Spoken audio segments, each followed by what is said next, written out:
live on YouTube, and listen back on Spotify. This is the World of Football podcast.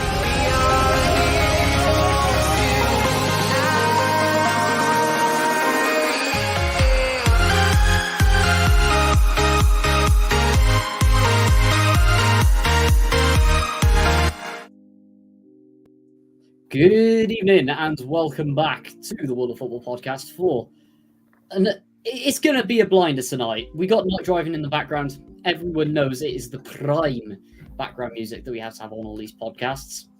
And boy, are we in for a show tonight, especially with a certain club that Tweedledum and Tweedledee support. Going to introduce you to Tweedledum first. Julio, how are you?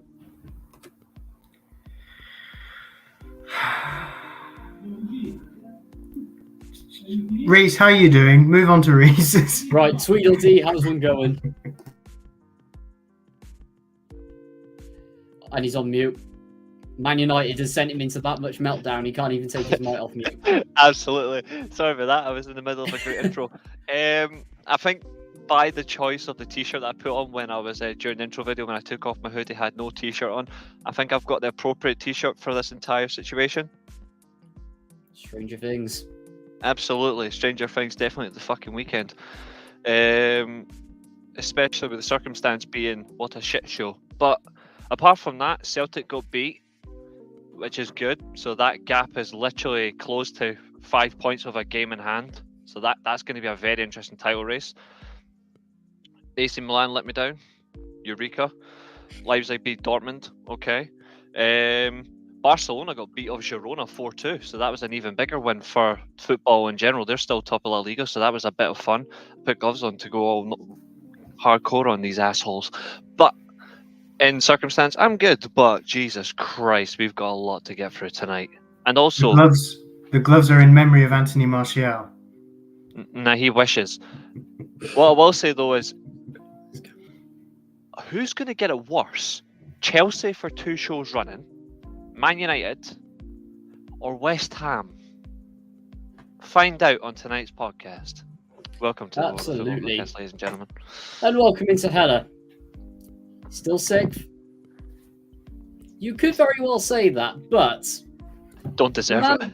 The man below me has some very strong opinions about it. And before I touch on anything as well, because we're going to get straight into it, and boy, are we going full screens tonight. Oh yeah. For anyone who is waiting for the Premier League, and I know there's going to be a lot of you because everyone loves our Premier League rants, that will be done at the end of the podcast because we got a nice little tier list coming up. And boy, are there going to be some contrasting opinions in this one. Oh, yes. 100%. Because they are embarrassingly small, Reece. Well, you're talking about yourself. That's rude, too. You should never talk about yourself like that in person. Talking to you. This guy sees United lose at the weekend and Milan screw him over and he just takes it out on me. It's not fair. I don't deserve it. Here, I've been made a scapegoat for a long time. Here, as of now, we no longer call you Julio on this channel. We now refer to you as Muff Dusted Knob Jockey. Oh, that's fantastic. Oh god. Check Twitter, buddy. It's in his replies. That's all I'm gonna say. I've tweeted Reece with this. He regretted it because he forgets I'm in a group, 2 group chats with him. So the Devil's Advocate contributors channel, I went, for everybody that's watching, here's a short story about Julio. So all I want to say is thanks Vicky for putting the tweet up for your Christmas names because it caught Julio right in there. So, and he had the cheek if he didn't tag me, he would have been fine. But he tagged me. That was the whole reason. I tagged you and King because you were 2 of the only. I knew you guys would just see that without once. I bet I wouldn't have seen it because I wouldn't have went looking. So you set yourself. Well, of course I did. I literally walked into that. I knew what I was walking into, but I didn't expect you to screenshot it and put it in the chat for everyone to see. That's how it goes, mate. You're a Muff Dusted Knob Jockey. Oh my god. That is your new name, and that'll be going on screen for everybody very soon. So don't worry. Remember Nathan signed in. He can write your name. I can indeed. Yeah, Reece, you were there the last time someone signed in and wrote a different name on my thing. I I swear though, that Oh wasn't my me. God. Here we go. John O'Neill's in the chat. Oh, I'm in for this. I'm all in. You know I'll make what? it even I'm gonna, better. before I put Tweedledee on full screen for Manchester United, answer this question, Mr. Lashy. All right, let me give the context behind this for anyone who doesn't know. So I was on a video with... You've lost, mate. You've lost already. I've already lost. Just remember, all the guys from the Devil's Advocate podcast watch our Monday Got show. Luca in as well. Welcome in. Yeah. This is going in our podcast. You're fucked, mate. Yeah. I was in a video with Keen and I think Jonathan was there as well. We were talking about the context of the conversation was YouTube highlights making players look better than they are. And what I was trying to say was Damien Duff looks world class in his highlight reels. Good player nonetheless, but the highlight reels make him look just as world class as like some of the other players that have ridiculous highlight reels. And yeah, it didn't end well. Even someone else is here to tell you that you're absolutely insane. On screen. Oh. Even she's telling you she's fucking delusional, mate. She's looked away from you. She's looked away from you because you're that fucking delusional. Reece, you're wearing gloves indoors. Shut up. Alright then, just for you, I'll do something else just for you indoors. 1 second. Oh no, here we go. Oh, what? I don't know where this is going. What science experiment is this man getting up to? I don't even know what to expect at this point. No, I don't. Oh my god. Oh, here he goes.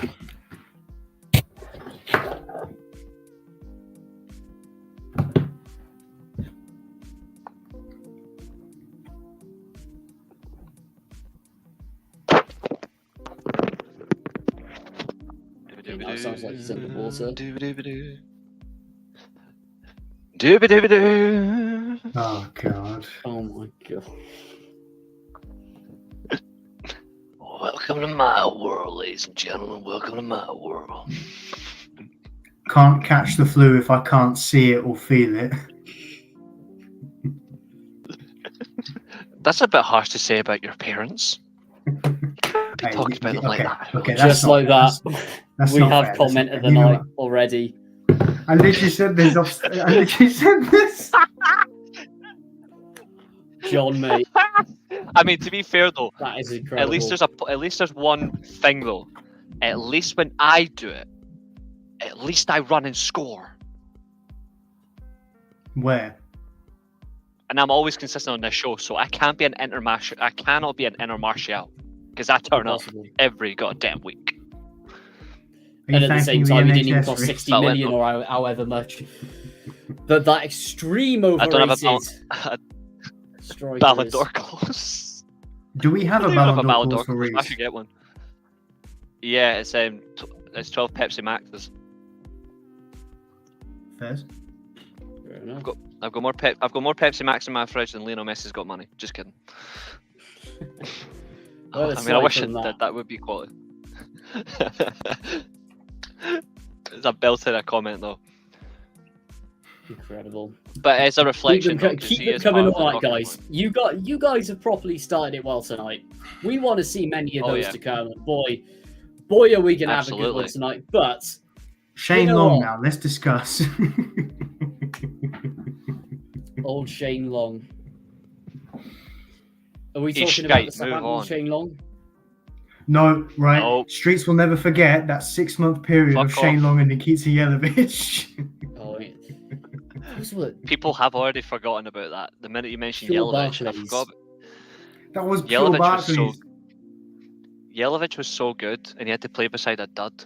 Can we just leave it at that? But he made the dud look really good. I know. Imagine that. That's what good players do. He was actually, to be fair, an underrated striker. To be fair, Nikita Yelovich, he was very underrated, Yeah. especially up here as well. Like, even though obviously he's playing for Rangers and all that compared to Celtic. But when you look at him as a player, though, when he came to England, he was good at Everton as well. Like, let's be real, like he was very good at Everton. Especially that first 6 months. Him and Papi Cisse, that first 6 months, they came at the same time. That first They 6 did. months in England, arguably the two most informed strikers in the league. Oh, 100%. Especially as well, because immediately following that, a couple of weeks later, he got Naismith to follow him as well. So he literally had that link as well that he was needing, and it worked really well. I've got nothing but respect for Yelovich, even though he played for a shit club. Absolutely. And to start off the evening, well, Yep. aside from that absolute beauty of the 10 minutes that we just had, For sure. Bet there's more to come. I'm giving you the floor, Yeah, man. Go for it. Okay. Where do we start? Well, the good thing is, though, since there was no reaction show on Devil's Advocate yesterday, this is coming off fresh. So this is my initial reactions finally being broadcasted via voice. Again, I think the one thing that we cannot keep asking is coaching. I think it's got to the point now where that word is like an illness. Like it's an incurable illness now. Coaching. These players can't be coached. And I know Julio was as well, as was I. I know a lot of United fans were as well. We were very happy about the Chelsea result. At length, myself, Jonathan was with us last night. We spoke about the Bayern. We done the Bayern preview, and I was like, I'm not confident.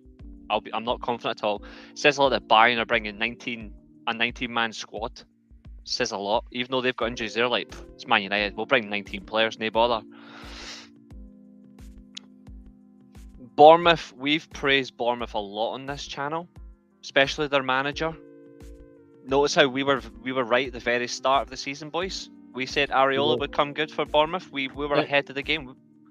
We were ahead of the game. In addition to that, I'd like to just jump in as well. When he was under that massive pressure and we actually stuck him as the thumbnail, we were like, just don't sack him, give him time. These aren't gelling. And to go from a system with Gary O'Neill to transition over, it was going to take up until November. Absolutely. And look at how much they are paying off now. What is it, 4 wins on the bounce? We did say they'd get better during the season. We did, because you need patience and a little bit of common sense. They done that. You look at who played in the United side, for example, against Bournemouth. Mm-hmm. Back to front, these are players that have played at the highest level for a very long time. Apart from Højlund, for example, he's barely played at the highest level. He's only a couple of years as a pro, so he's exempt. Garnacho, a couple of years, exempt. But there's players like Luke Shaw, embarrassment. Harry More Maguire. importantly, the thing I'd like to take, sorry to jump in, Reece, why on earth is Luke Shaw playing back? Again, that's the manager thinking it worked well against Chelsea. I'm going to repeat it. The manager's not thinking at all. He's again proven my point when I've said it numerous times on the podcast, where I've said time and time again, you need to force the league to adapt to you. He is crumbling to the league. He's letting this league dictate him. He's gone. Like, his head's in the clouds. Like, it's not on planet Earth. It's out in the solar system, searching for Mars. And he ain't getting far. He'll probably be stuck at the ozone layer and get sent back down. There's performance issues, there's mentality issues, there's commitment issues. There's an extreme level of fakeness with this team. Like, when I look at this team, I'm seeing from them for what they are. Like, they are fake as fuck. They have got no care for themselves. They've got no care for where they're going to go. And they're at the point where none of them are going to win a trophy again, unless they actually develop an instinct to win and they work as a team and they actually listen to the manager. The way Bournemouth played, organised, Their pressing was effective. They were clinical. It was exactly what United were ironically against Chelsea. Another thing I'd like to add, just I'm going to pop you out of full screen a second here as well. Just looking at the stats and the way that Bournemouth did get their goals, So dominant. Dominant going forwards, and adding onto that as well, I do not understand just how do you guys succumb again and again and again to defending or just completely failing to defend counter-attacks? It's honestly, mate, I don't know, and I'm continuing with the adamancy that I'm not going to defend this squad. Apart from like the younger players who are having to come into the team because injuries, or they're working their way into the team because they're always trying. Players like Marcus Rashford, players like Luke Shaw, players like Wan-Bissaka, players like Diogo Dalot, players like Anthony, who I still like, players like Martial, players like Bruno Fernandes. Sell them. Like, that's it. Like, that's it. Like, I'm done. Like, and I'm one of Bruno Fernandes' biggest defenders. That, not even the fact is, he knew we had 2 big games coming up. He played fairly decent against Chelsea, and we're thinking, you've not particularly been great this year. Like, especially 2023 has been a really poor year for Bruno Fernandes, except for when he's been playing for Portugal. So I'm thinking, okay, we had a good game against Chelsea, he played very well. Surely now you're going to step up to the plate, you're going to go and take us forward. And he goes and gets himself stupidly suspended for the Liverpool game at Anfield. I'm sorry, but that epitomizes why people are always on his case. For me, I think that's selfish. That's selfish. I actually think as well that Erik ten Hag has a lot to blame for that, because ideally, if you've got a player in particular, well, one of your star men like Bruno Fernandes, surely you would see this as like, okay, Bournemouth, got to obviously respect them, do a bit of rotation, put all our eggs in one basket for that Liverpool game, the most important game out of the 2. You do not play a player that is on 4 yellow cards in a game that is at risk of being suspended, and we all know in particular about Bruno Fernandes' temperament. It is shocking. He doesn't shut his mouth. He doesn't shut his mouth either. That's the thing, and if Ten Hag got the tactics wrong, there was no doubt in my mind that he was going to be booked. We saw it at the weekend, bang, suspended for Liverpool. Agreed. He shot always himself in the does. foot. He is now at that point with me where I still think he's a quality player. Yeah. I still do. He still has a lot to offer. But you cannot tell me right now that he's arguably the worst player in our team. Like, on form, he is apart from maybe Marcus Rashford, he is the worst player on form in our team from the big hitters. And that is deeply concerning. It is deeply concerning. Another thing I'm getting sick of as well, I'm getting sick of him coming 20, 30 yards deep. You're an attacking midfielder, mate, not a fucking defensive midfielder. Stay forward. Like, or even come back towards like I would say, 20, 30 yards around the halfway line. Like 20, 30 yards advanced from the halfway line, at least. But then he come 50, 60 yards back into our own half. We need him further forward. If he keeps coming so far back, we lose a man. We've got no quickness in transition from midfield because we're not playing a player like Christian Eriksen, for example, because he's injured or he's not effective at the moment. We need players like that ilk. Like, we need more Eriksen-type passing players in this team. Not a player that just because he can run up and down all the field all the time, we don't need him to waste all that energy. I mean, you've had that before, like a player that just runs up and down, and you'll agree with me, Dan James. Look how long he lasted as a United player. Exactly. Like, we need players to stay in their proper positions where they're most effective. Now, Fernandes can pass a ball. I'll give him that. But just because you can pass a ball, mate, and you've got all that energy, doesn't mean you have to come back in their own half all the time. Stay further forward. Stay further forward. Be your most effective in the number 10 role. Like, it's suicidal. It needs to stop, because at the end of the day, one bad injury, it can happen, because the guy plays so much football. He's Alexis Sanchez. He's a Portuguese Alexis Sanchez. Like, before Alexis Sanchez went down in form, he plays all those games. He gets very little time to himself as a break, and he keeps going and going and going. He's averaging 67 games a season since he came to Man United, and he obviously played a lot of games at Sporting. The guy doesn't stop. Plus European Championships, the World Cups and all that. And I'm like, this is what I attribute to Alexis Sanchez's downfall. And it took Sanchez 4 years to get back to his best. 4 years. So this is the situation with Fernandes, where he really needs to stay in one position. And if he wants to defend, do it when it matters most, like a corner. That's acceptable to come back. But when we are playing physically with the ball, he needs to be upfield. He cannot keep coming back like this. It is ridiculous. If he wants to play in that type of role, go to the manager and ask to play as a defensive midfielder if that's what he wants to do. Play as a playmaker in a holding role. Other than that, mate, stay forward.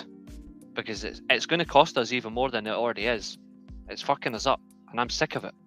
I am honestly so glad as well. I got to jump in here.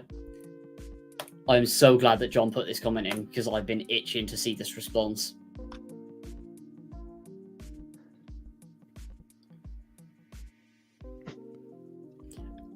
Julio, I love. There we go. That. Oh, fuck. I've been looking forward to this. That picture that I quoted about calling the players a fucking embarrassing. It's true. This lot would get outworked by an under 15 side.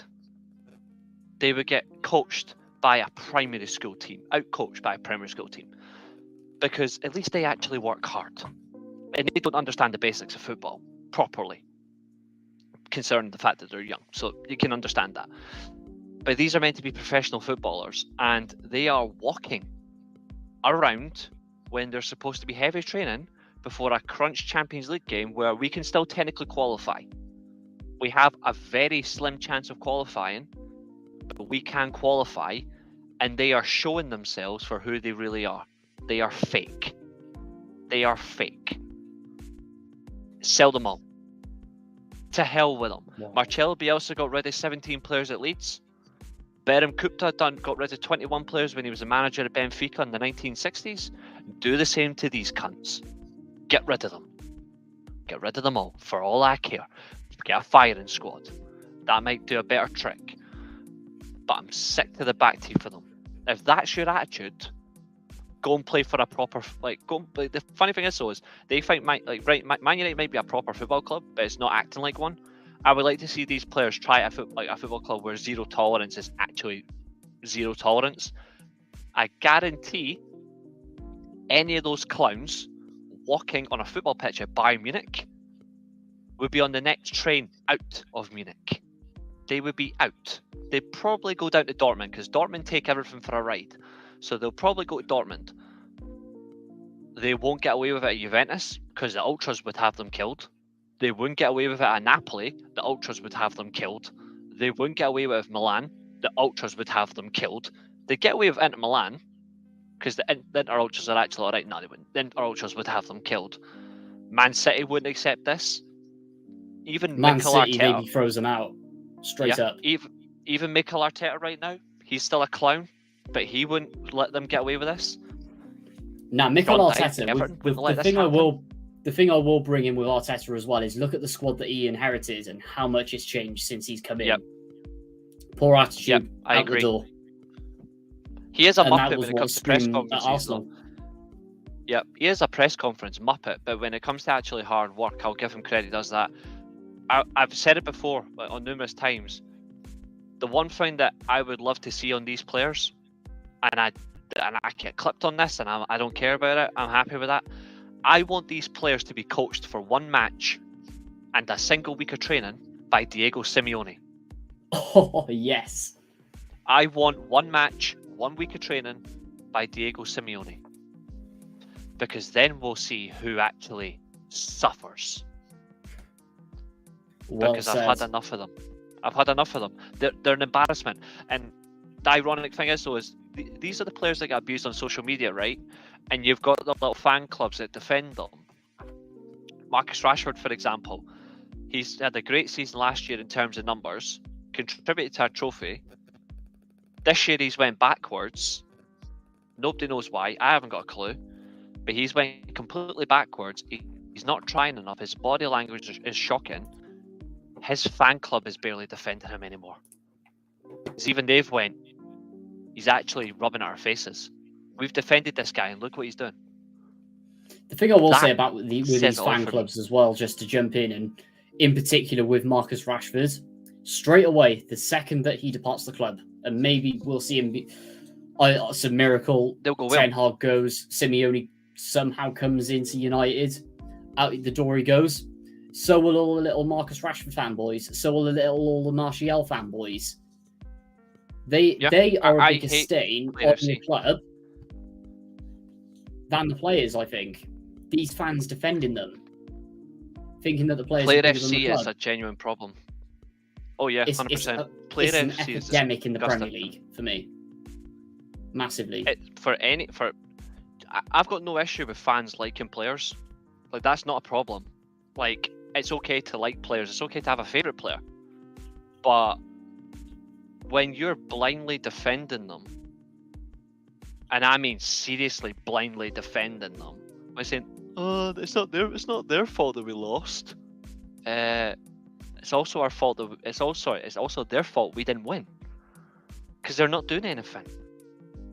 Like, Exactly.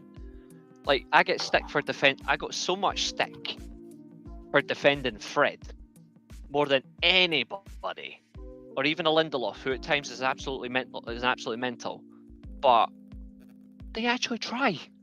Fred, every single time he played for Man United, when he was a fuck up or a great game, he always actually tried.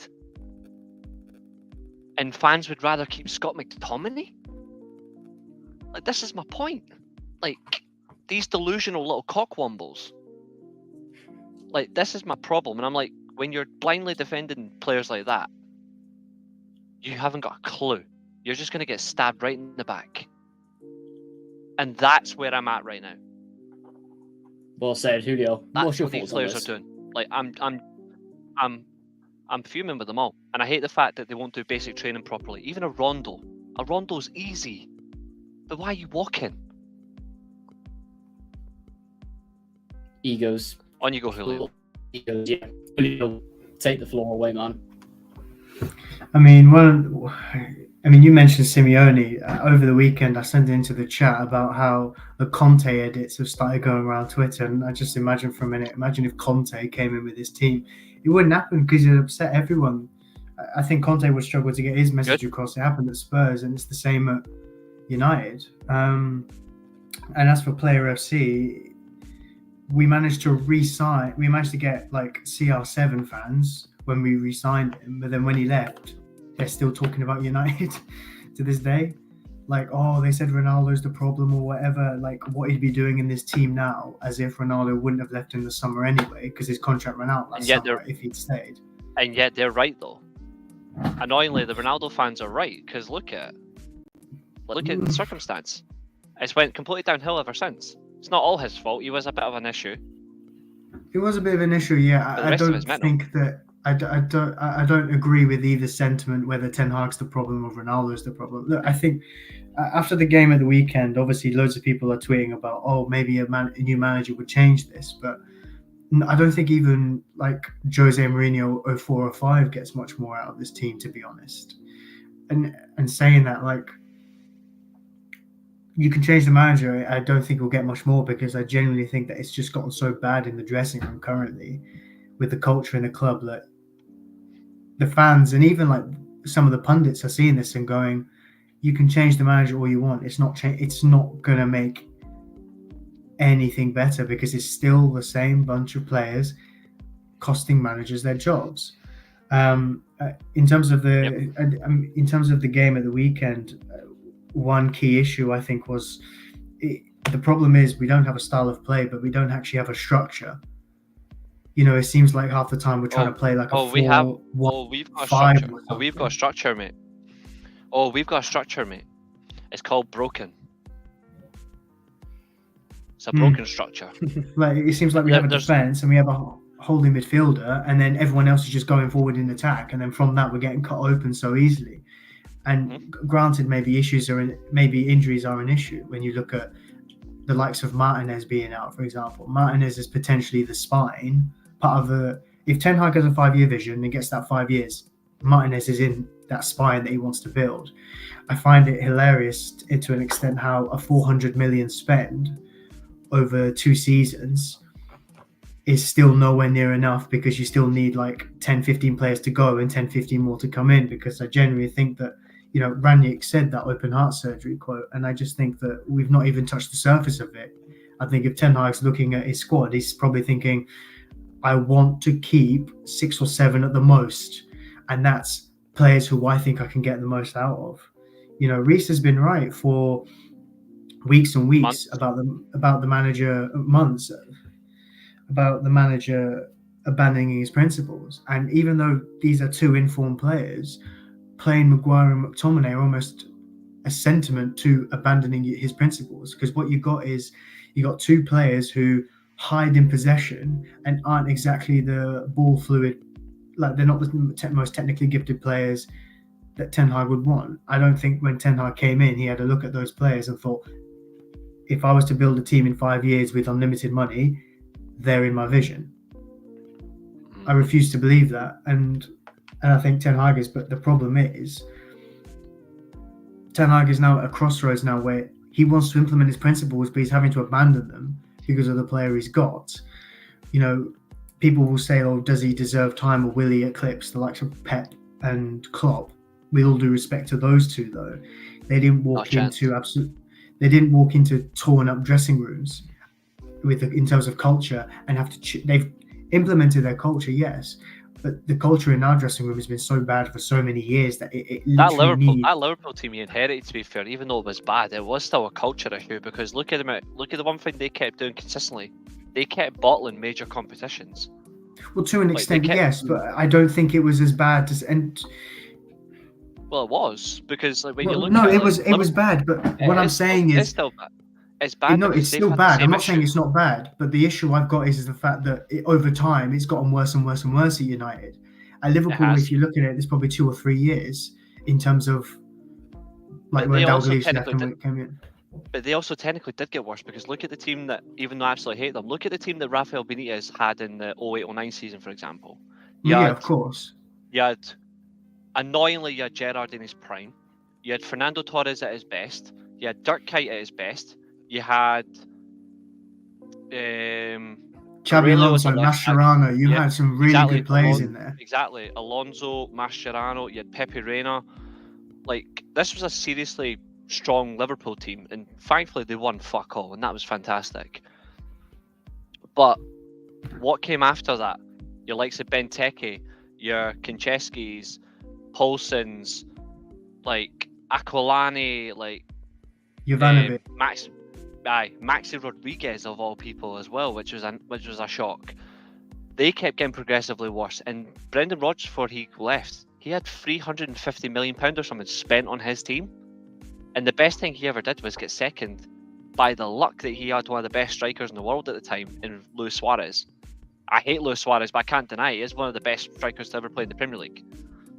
It annoys me that he is that, but that's a fact. Luis Suarez carried them to a game with him being Premier League champions, but luckily they bottled it.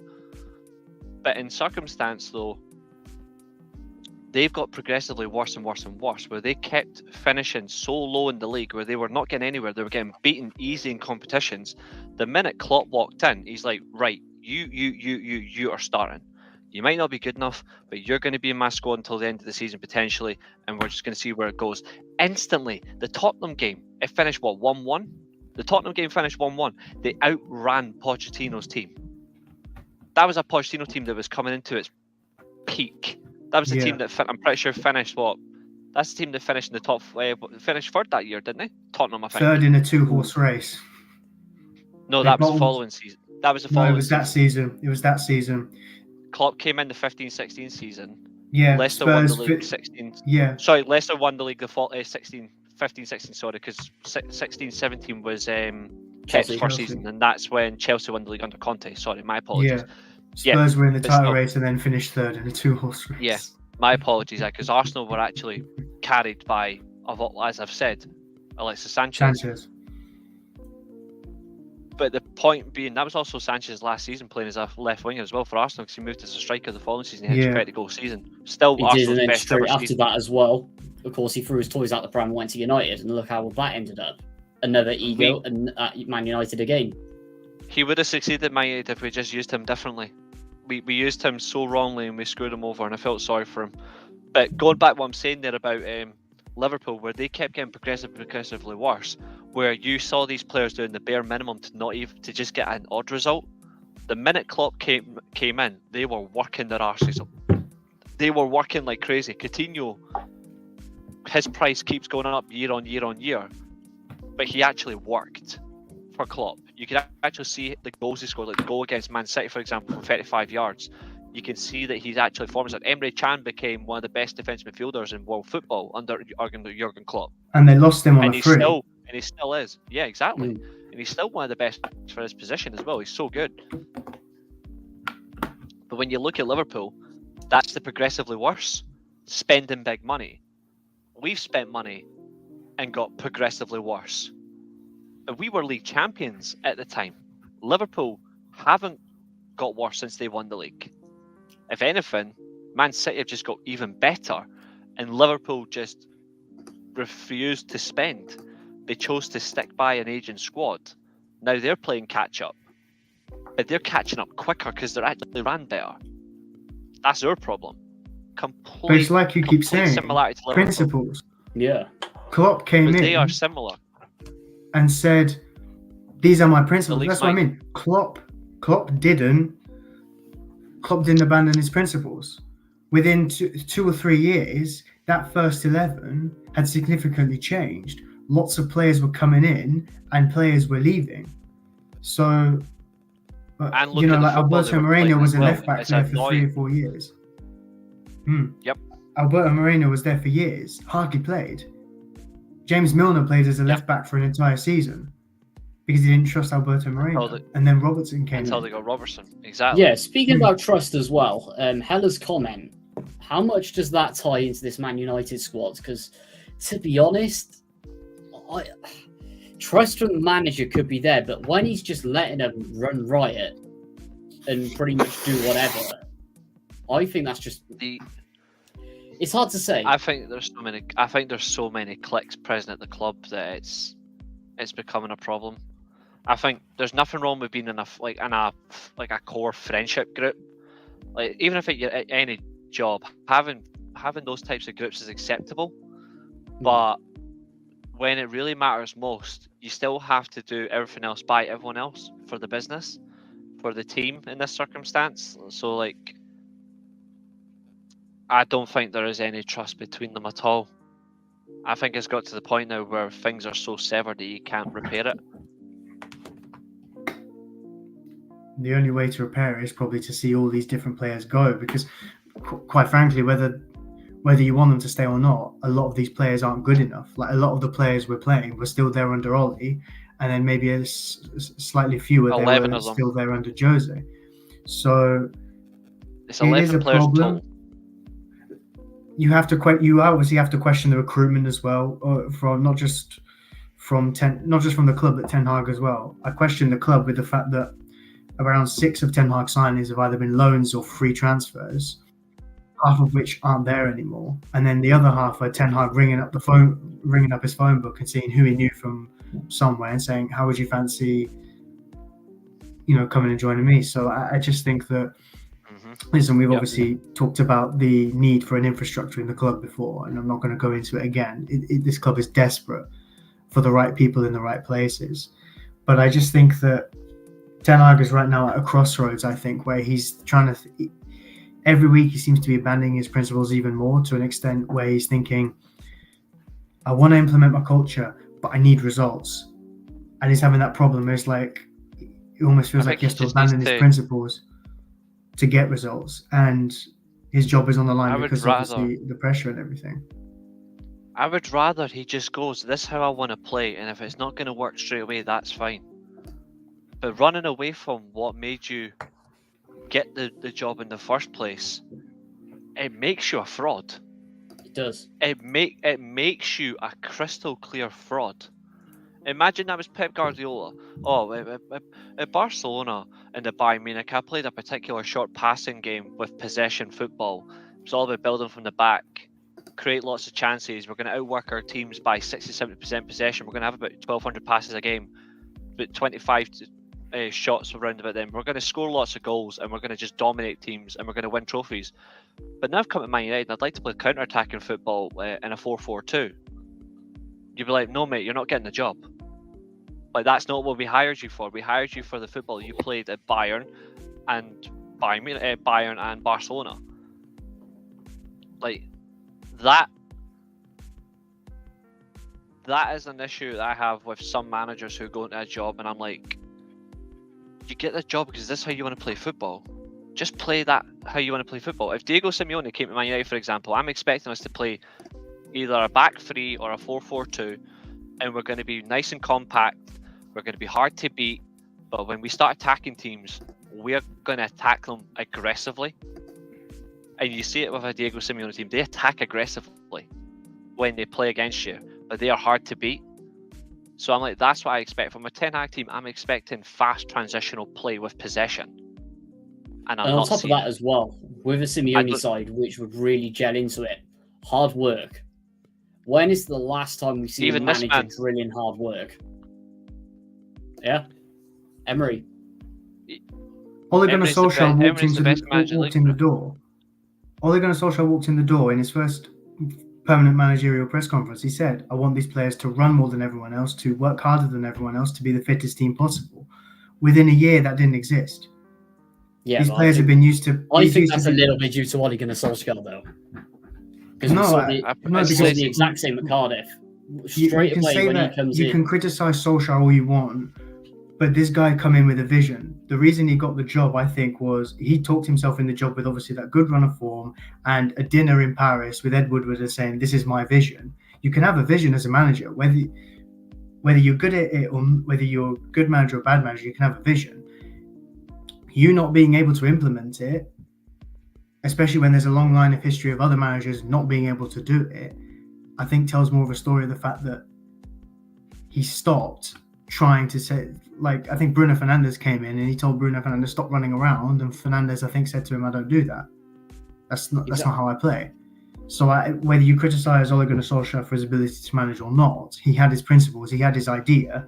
Him not being able to implement them, partly because of recruitment, partly because the players he had were not good enough for it. You don't abandon those principles as a manager. Literally, Monday Night Football, the first weekend of this, Emery's first weekend at Arsenal, they literally had a debate about this. Neville was saying he needs to do his thing. Carragher was saying, no, he needs to adapt to the league.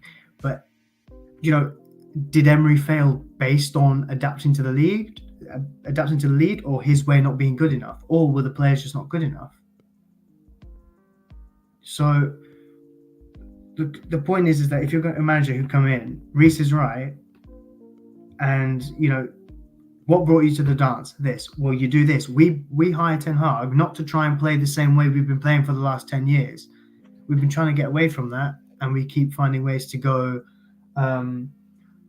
into that style of play. So I just think that he needs to just go to his principles and almost say that, listen, if you don't like it, it doesn't matter. You just won't play. He has to play players that are good enough to what he wants. 7 or 8 of these players are probably at the most.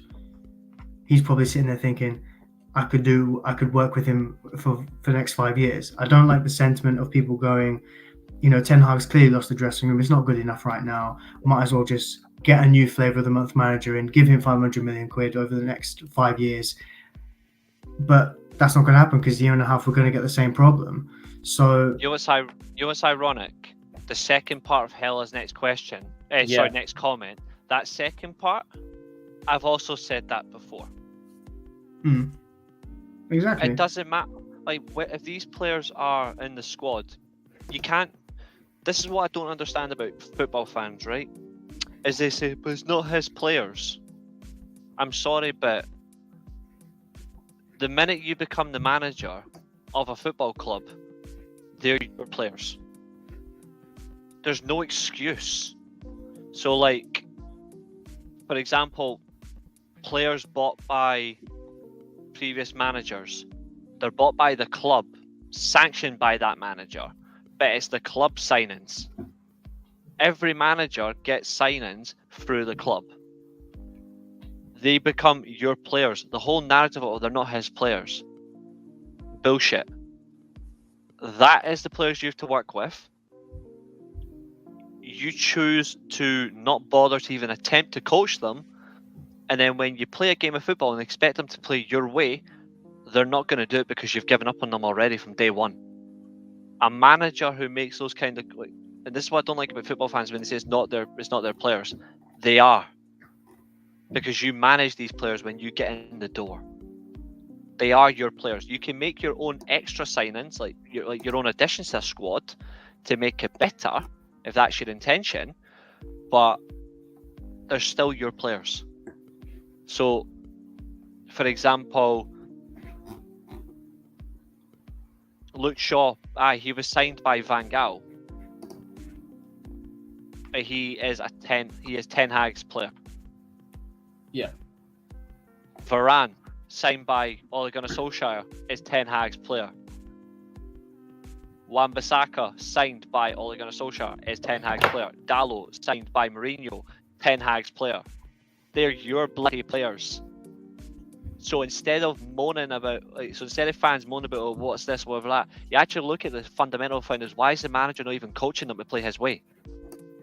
Why are you not actually just coaching them to play your style of football? Because he doesn't care. I think the minute he got the job, he's like, I don't have to play my style of football anymore. And I think he's taking it for a ride. And it's ridiculous if I'm right in the end. Because I guarantee if you went to another club and played the style played done at Ajax, he proves my point of him being a hypocrite. In this circumstance, the players he's got, any player can play any style of football. You have to coach them. Coach them to play your style of football. So these players by now, well over a year and a half, we're well over a year and a half into Ten Hag's first contract at the club. They should be at least 30-40% to his style by now, maybe 45% assimilated. Then If he implemented it properly, though. And in addition to that as well, it should feel at this stage as well, where the deadwood in the team is limited. We have not seen that. In fact, I think it's increased. Looking at an outsider's point of view. It's exploiting the whole situation even more, and that's what's annoying. Like, these players by now should be able to transition quickly and interchange position, like a Dutch style total football that he wants to play. By now, we should have midfielders that can interchange quickly to pass the ball and screen, but also fullbacks that can come in or go out and actually do the job properly, or defender or centre backs that can build up from the back but do it quickly and be effective. Or wingers, for example, coming as inside forwards, and you can see them doing everything. There is nothing there. There is genuinely nothing there. And the whole narrative that these aren't his players, every single one of them are his players. He's their manager. They just don't want to play for him. Reece, can I raise the question then? Because a manager can come in and implement what he's trying to do, for example. Let's say, for argument's sake, devil's advocate, whatever you want to call it, let's say that Ten Hag has come in and he has stuck by his principles, okay? When is there a point where a player stops becoming, because obviously your logic there is obviously they're his players because he's their coach, but is there a point where he coaches them as much as he can and they just, I don't know, maybe they're not good enough to implement, to do what he wants, or they're not, like, for example, one problem with Maguire is that it seems that he doesn't scan. He's not very aware of what's around him sometimes. Correct. We've seen that with mistakes. Yeah, so but then again, at that point, you got to ask, why doesn't Ten Hag attempt to coach him? No, but that's what I'm saying. Let's say, my question is, obviously, let's say for this year and a half, Ten Hag has been trying to coach Maguire. Let's just use him as an example because I mentioned his name about something. is there a point where Maguire would stop being his player from the sense of, I keep trying to coach him, he's not doing it for me? Is For there me, a point then Matt, when you can say he's not his player, or does he always run the responsibility until maybe an inevitable sale? two parts to that. One, the inevitable sale. Secondly, a manager should within 18 months know the core side his squad. A manager should know within between 12 to 18 months, right, these are the players I'm going to work with, and I'm going to get players into the squad to make it better around this lot that'll make them even better. He should by now know his squad. Look at Pep, and when he came to City, I'll bet that City squad was good. It was aging, but look at the players he kept from that team and look who he cast out quickly. A manager will find his core and work around it, and they'll add to that in the right way.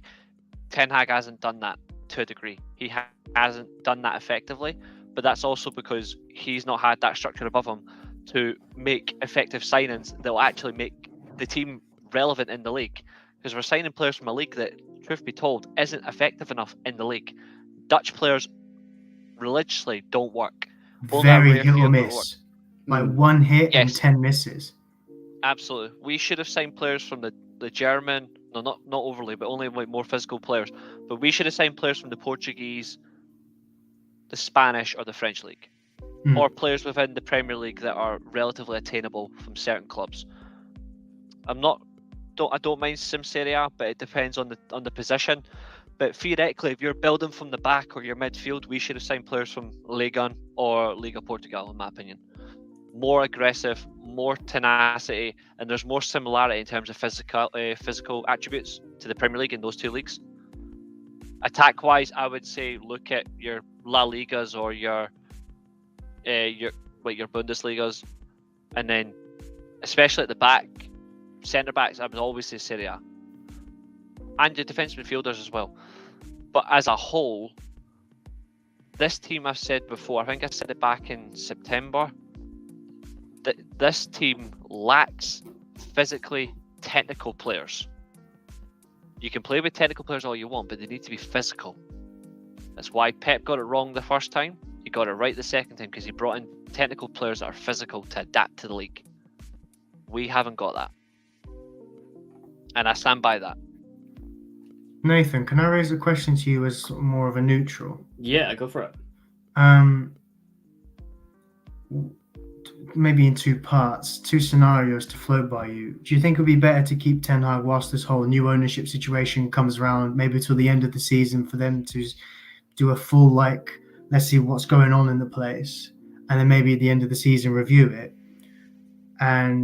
Or do they make a decision as soon as they walk in, have a think about it, or even, decide whether, for example, we don't want this guy, we already have a guy in mind, and potentially who could it be? Let's say there's a good structure above. Yeah, my personal, it comes from two different perspectives. When owners come in, and in addition to that, how urgent the situation is at the club, and you've got to take it by club perspective. Manchester United is, for me, it's a unique case. Because, say, for example, if the Glazers are completely out the door by February, I think it's a focus to get minimum some sort of European football. If Ten Hag's not achieving that, then you go for it, get the sack, and then push to get it the next season. But it depends, really, for new owners to come into a football club, the first thing you have to get in straight away, we've seen it many times very successful, and many times where it's been a complete and utter disaster, get your philosophy and your strategy, your long-term planning straight away.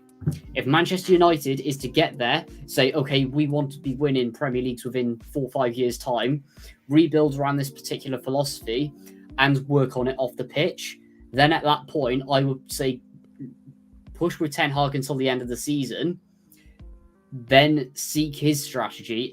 If the strategies don't match up, then get rid and go for an alternative approach, and then use that summer to completely rebuild. But at the same time, as we've seen time and time again with Manchester United, how many rebuilds does it take for it to click properly? because we haven't seen it, and we're seeing it time and time and Rebuilds. time again. Exactly. Here's We've the- only seen, here's I the- think, 2 rebuild summers. Ollie's first summer and Louis' second summer is when we've seen a large influx of players leave. In my opinion as well, and I'll take it with the Ole Gunnar Solskjaer one, it did not feel like a strong rebuild for me because the wasn't. foundations of past failures were still there. Anthony Martial's, Rashford's, the list goes on and on and on. The egos, the arrogance, everything was there. And I Even the think transfer recruitment changed. First summer, we saw like Maguire, Wan-Bissaka, Dan James, British core. Similar to what we're hearing about Ratcliffe, if those reports are true, that's what he wanted. Within a year, that changed. We saw Cavani and Tellez come in, and then Donny van de Beek came in, whilst also playing you pick up the phone with Dortmund for Jadon Sancho all year. Do you know, it's so. And then a year later, it was Sancho, Varane, and Ronaldo. So within 3 different summers, we saw three completely different recruitment strategies. When the whole purpose Ollie was signed, because it was, let's be honest, it was either him or Pochettino that were going to come. Well, Pochettino was the prime candidate. I think Ollie talked himself into the job. But the whole noise at the time when Jose went was, we need someone to come in to restore Manchester United with the previous values, the previous strategy, except, Man United of old. And Solskjaer was almost seen a bit of that, but that was with signing younger players and developing them. Because if you want win now, straight after Jose, you go Conte maybe, because he was available. Yeah, but then again, this is the problem with Manchester United. You cannot go from Mourinho ball where it just completely implodes. And we see it with every single Mourinho job straight into Conte. Going from that style to that style, very similar ideas, similar-ish personalities. But it's just going to keep clashing and clashing and clashing. But United keeps signing players and then going a completely different direction their next appointment. Look at the players Louis signed. Look at the players Jose signed. Look at the players Ollie tried to sign, or at least wanted, or whatever. And then look at what Ten Hag's come in. And what, you know what I mean? 4 different managers, 4 different philosophies in there, as in original vision that we're led to believe. So I think it says it all. Like, you can't just keep going from one place and going, actually, you know what, we're going to go to the next one and to the next one and to the next one. There was no gradual progression. There was no, like, the reason De Zerbi's doing well at Brighton, because they set up that foundation with Graham Potter there, and then they hired someone who is a step up from Potter, arguably, but he comes in as someone who can step up a team that's already there, and it's almost like he slots right in. It's like if Ranić stayed, for example, with the board, and he said, right, 6-7 year plan, I want Hasenhüttl, then Nagelsmann, and then Tuchel as my 3 coaches or whatever. I could see some kind of progression with that. I could see the link. But our fans wouldn't allow it because our fans are pig-headed. Well, of That's course. another problem you got. But yeah, aside from that... Look how offended the fan base got. Look how offended the fan base got when a German got the job. A German that spoke sense. They all got teary.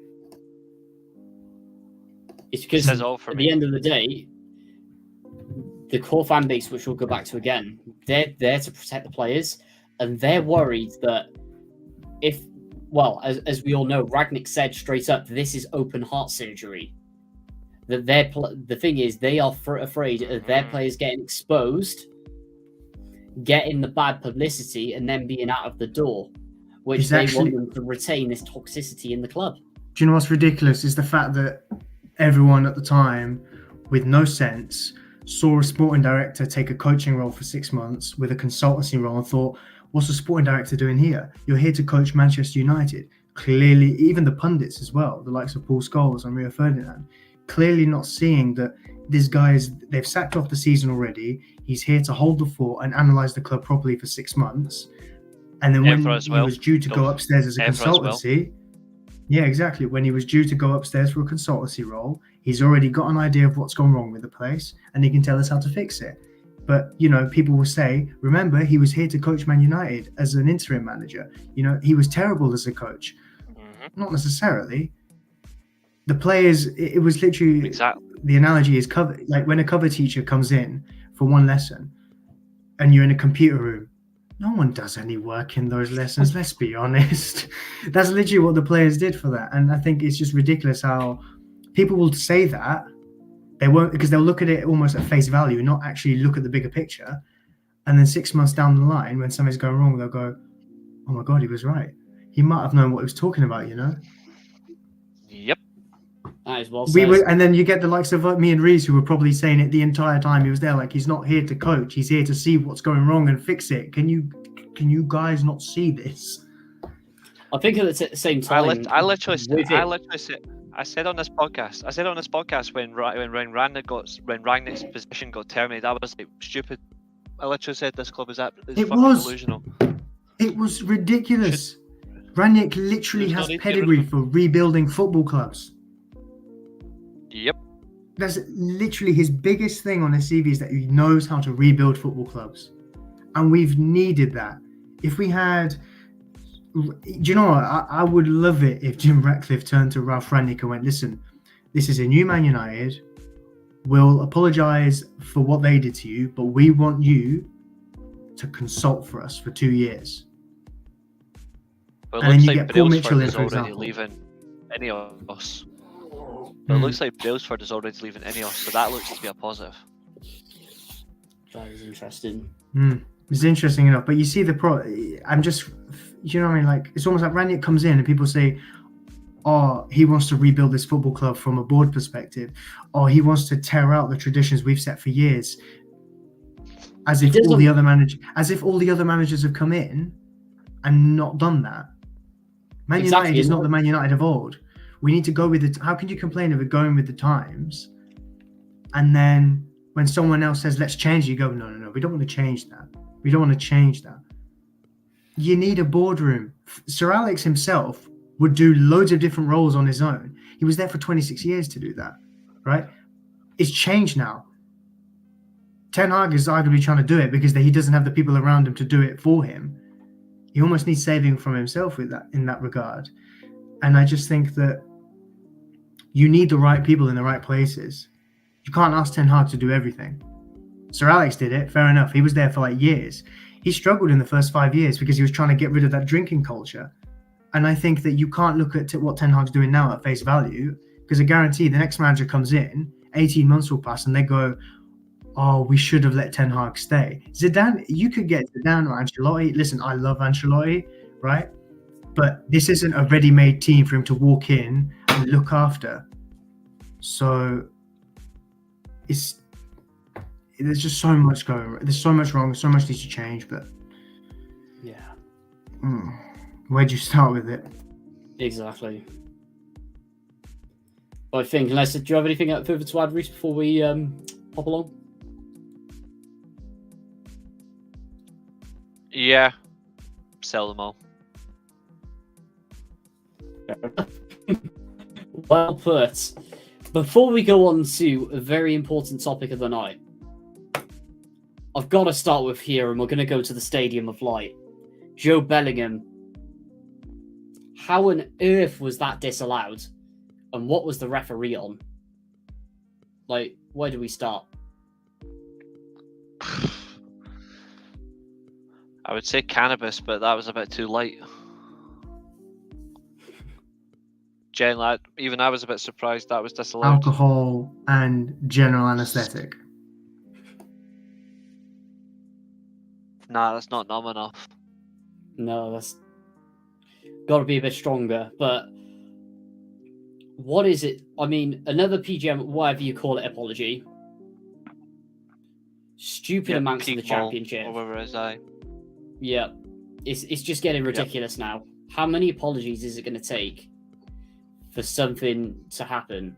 I mean, I'm surprised that it wasn't Wolves this week, since they seem to get one every single week. But the way that scene from The In-Betweeners when he's strangling Simon in the front of the car and he says sorry so many times. Yes. Yeah, there aren't enough apologies to match that, and I think that's what the PGMOL is doing. It's beyond ridiculous. There's literally a program for half an hour every day on Sky Sports. It's ridiculous. Here's the thing. Tell her when we introduced this, one of the first things I said was we shouldn't have to, but because we're introducing it because we're talking about something every week, so we may as well just make a segment on it. That's how bad it is. Yep. Refwatch is permanent. It absolutely is. I feel sorry. We're renaming it form is temporary, class is Refwatch. Refwatch is permanent. Refwatch is permanent. Yep, that's the tagline. Form is temporary, Refwatch is permanent. No, but the thing is, all these referees have got form for being idiots in the past, so form isn't temporary. It might as well just put form is permanent, Refwatch is forever. There is another one that needs to be questioned though that was quite cynical. That challenge that should have been a red card, that wasn't given as a red card, like that leg tackle. I was like, wow. Was it the Luton game? Yep. I don't know how that wasn't given as a red. That should have been a red. Like that was seriously dangerous play. I think out of all of our, so if we combine all of our ref watches from this season, I think there's a general consensus of the type of decision that is coming up every single week, and the fact that the thing that really grinds my gears is how they aren't picking this up. Why every week are we seeing dangerous play red cards either given extremely softly or completely missed? I think that's the telling point where they're no clue what they're doing. I think another thing as well needs to be put into question, this is another ref watch situation, is conveniently the club with the most added on minutes per match this year is Arsenal. And Arsenal are always scoring late on in those matches. Something also needs to be looked at there. Exactly. Why all of a sudden why all that time getting added on when they're not even reasons to be added on? Like, how can you add 7-8 minutes added on for a club that there's barely any time wasting or any decisions that are taking that long to decipher? That's what's helping Arsenal right now with the league. Not the fact they're playing good football, they are, but all that added on time is giving them the advantage of scoring very late on. It's very, very questionable.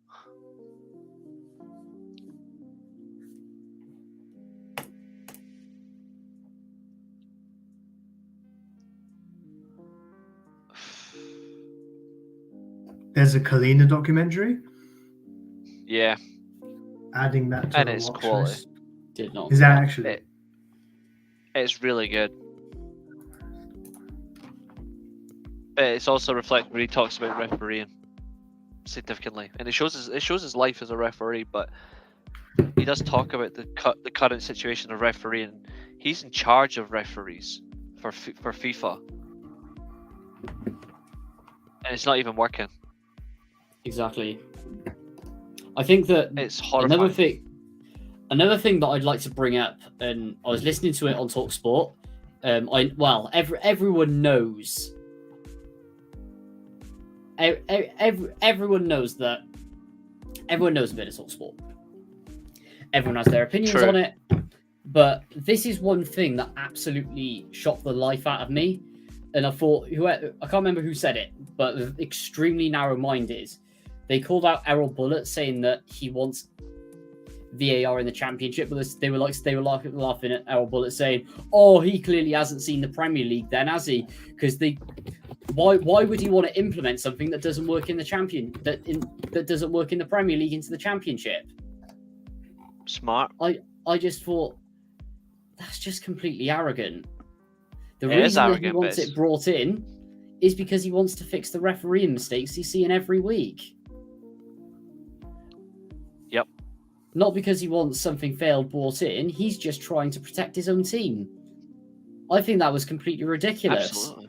We're seeing idiots make mistakes in the Championship every week without VAR. VAR is supposed to be there to help in some format. Absolutely. Like, at the end of the day, that Sunderland decision, it was so clear. Like, I don't understand how the linesman didn't pick up that Bellingham was onside. That would have been correct with VAR. What's wrong with that? The facilities are there.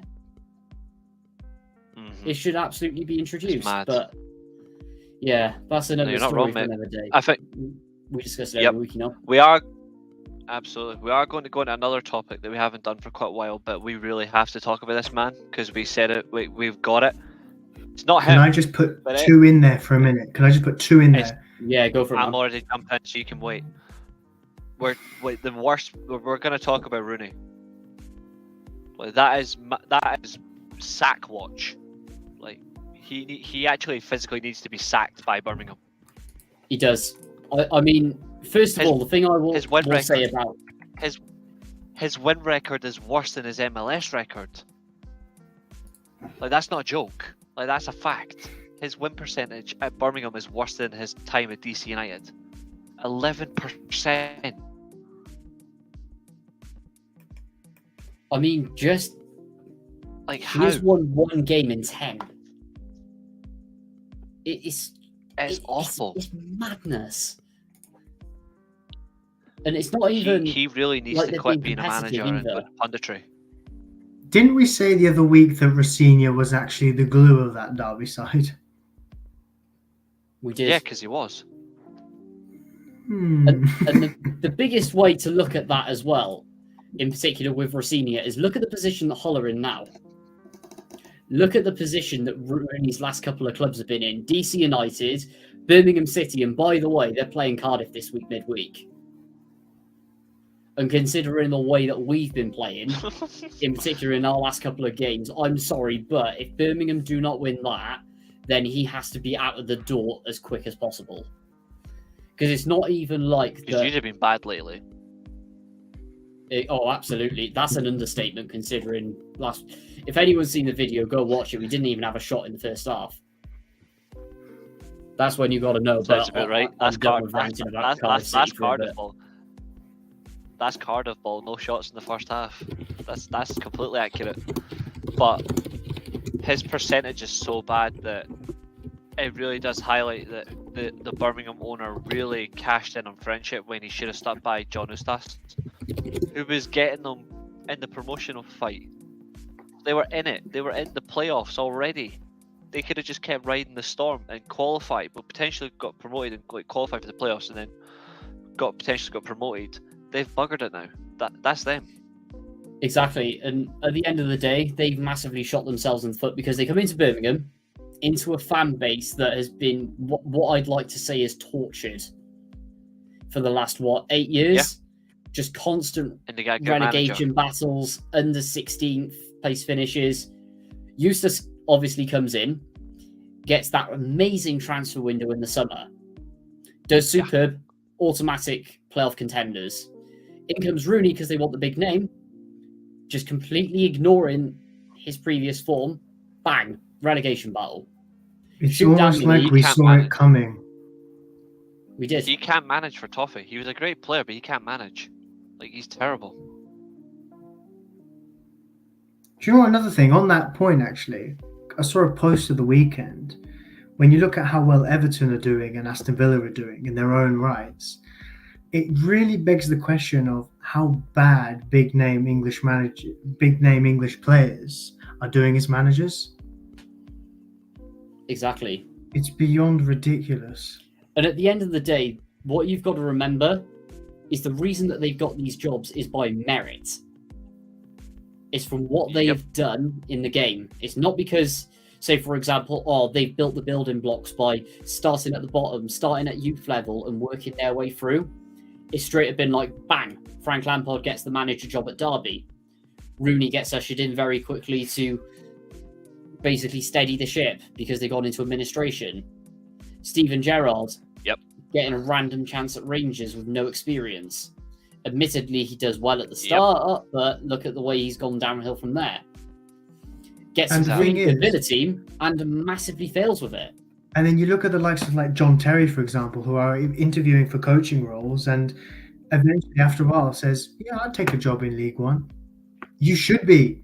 There are managers in League One who you have to feel sorry for because they have the tools, they have what it takes to maybe manage in the Championship. But they don't get the bigger jobs in the Championship, for example, because they don't have a big name. They didn't have a stellar playing career.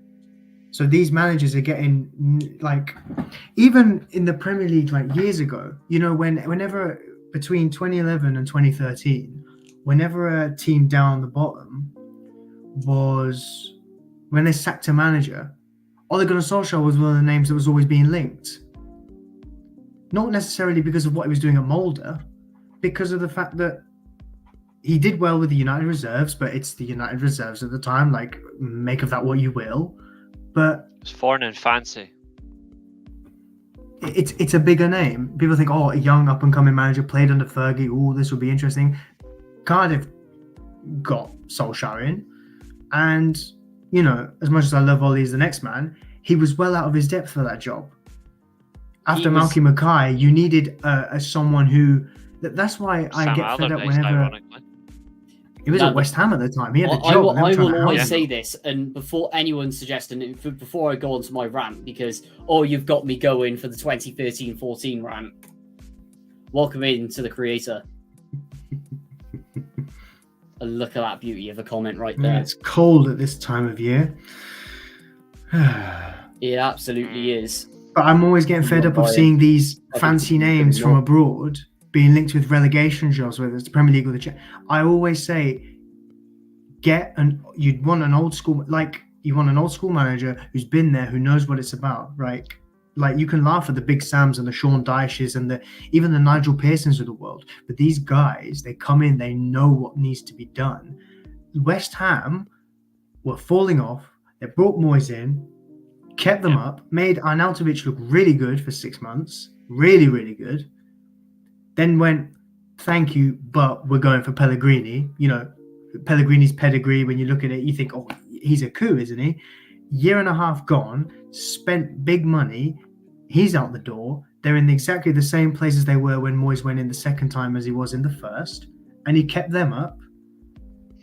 And then look what he did when they kept him in the job. He got them stable. These old school British managers that maybe don't look as in favour. Exactly. Yeah. There's a lot more to them than just because they don't have like David Moyes, Sean Dyche, Sam Allardyce. There is, to an extent, there is an argument to be had that they don't have the fashionable names, but they know what to do. Now, granted, you do see that in foreign managers come in, like De Zerbi, for example, and they do really well. So there is an argument for both cases. You know, you can have a narrative reach, but the fact of the matter is, when you're in that, you can't afford to take risks like that. Malky Mackay left. He was gone because of, obviously, the owner was like, well, I don't like you, so. It wasn't only that as well. This was at the time, and before anyone goes on at me, in the chat, I am not defending Malky Mackay here at all. But at the time, in my opinion, the sacking was completely ridiculous. Everyone knows the chants, in particular at Liverpool away, don't sack Mackay, Malky Mackay. This was at the prime hatred for Vincent Tan. Yeah, you were playing in red. Your home kit was a red shirt that time. I remember it. He just sacked our director of football to employ someone who was painting the stadium. How can we not hate an owner more than that? It's by the way, Google it if anyone wants to know about that absolute monstrosity of a story. Mackay gets sacked, haven't once been in the relegation zone. Solskjaer comes in, bang, straight away we dropped and get battered 3-0 down the M4. Absolutely spineless performance in the South Wales derby. Complete humiliation. Yep. And ever since then, it was just like that. Don't get me wrong, as a United fan, don't get me wrong, as a United fan, and the fact that Solskjaer signed Fabio and Zaha directly from Mercenary, I obviously wanted him to do well because he was a United player. But you can't deny the fact that in that job he was out of his depth. The United job, he was out of his depth. Yeah. You know, but he had a vision and he came in as a caretaker and the board decided to get him, whether you like it, whether you thought it was the right thing or not, they did it. So you have to, you back him and the vision. And the vision maybe was there, but regardless of that whole can of worms, he was out of his depth. Who was available at the time that he could have gotten? Like West Brom brought Pepe Mel in. No one had heard of him after Steve Clarke had left. And then he was there for 6 months and then he went. Pulis went into Crystal Palace after Holloway left. They stayed up. So And in fact, Pulis set the foundations, in my opinion, to keep Palace there for what is now 10 years. And he was there for 6 months. Yeah, I think he was only there for 6 months. I think if he wasn't there for those 6 months and Palace had dropped into the Championship, we wouldn't have seen them again. Or we wouldn't have seen them for a while. Because bearing in mind, what was it, 4 years prior to that, Palace were close to going bust. They were League One in administration. Which is another scenario to look at with.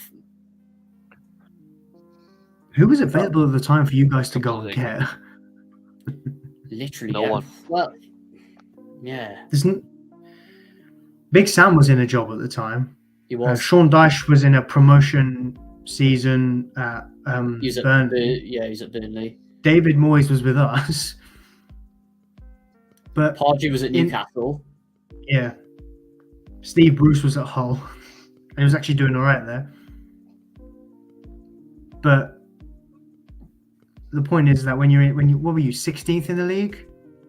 Just lost 16th, 15th, yeah. Just lost at home to Southampton, who were high flying at the time under Pochettino. You needed someone proven to come in. You know, as much as I love, as much as I have a hilarious thing about being a Kenman Jones stan, swapping him with Ondawigi wasn't exactly the right idea. For me, that was one of the most stupidest transfers ever. And yeah, but you have Vincent Tan at the helm and whatever the director of football was. This shouldn't have been a surprise. Look, the point is that wherever we're going to go next with Managerwatch, especially with Forest as well, with Cooper apparently on the brink, if Cooper goes... Boy, do I have opinions about that. The two things I wanted to bring up is the fact that Lopetegui was the name I was thinking of. Dean Smith is apparently going to the MLS, and Frank de Boer has been sacked after 13 matches at Al Jazeera. I just saw that come up from Fabrizio just then as well. Yeah. Those are the two I wanted to bring up. How he's fallen off to ball, honestly. Al Jazeera.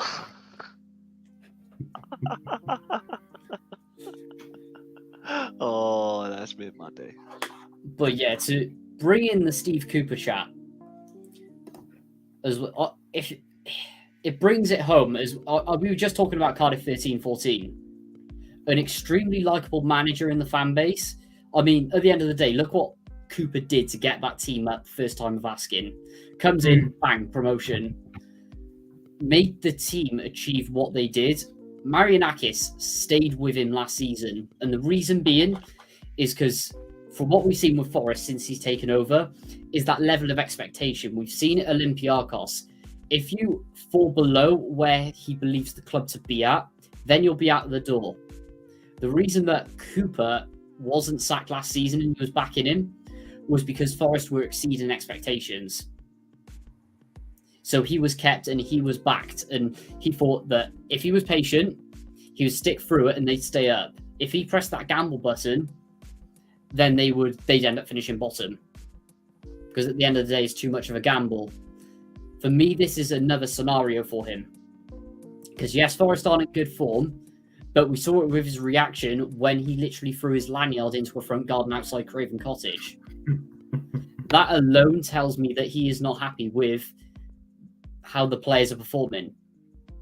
I mean, he's brought in a lot of players. Of course, it's not going to gel overnight or within a season. It's going to take its time. But we can see the attitudes there are not working. Cooper's getting the best out of, for example, the Wolves game was an absolute lifeline for them, considering the way Gary O'Neill's been playing. But at the end of the day, it's like a 50-50 job, isn't it? Half of the players are absolutely working their socks off. The rest are doing a Man United. Love to know you guys' thoughts on that.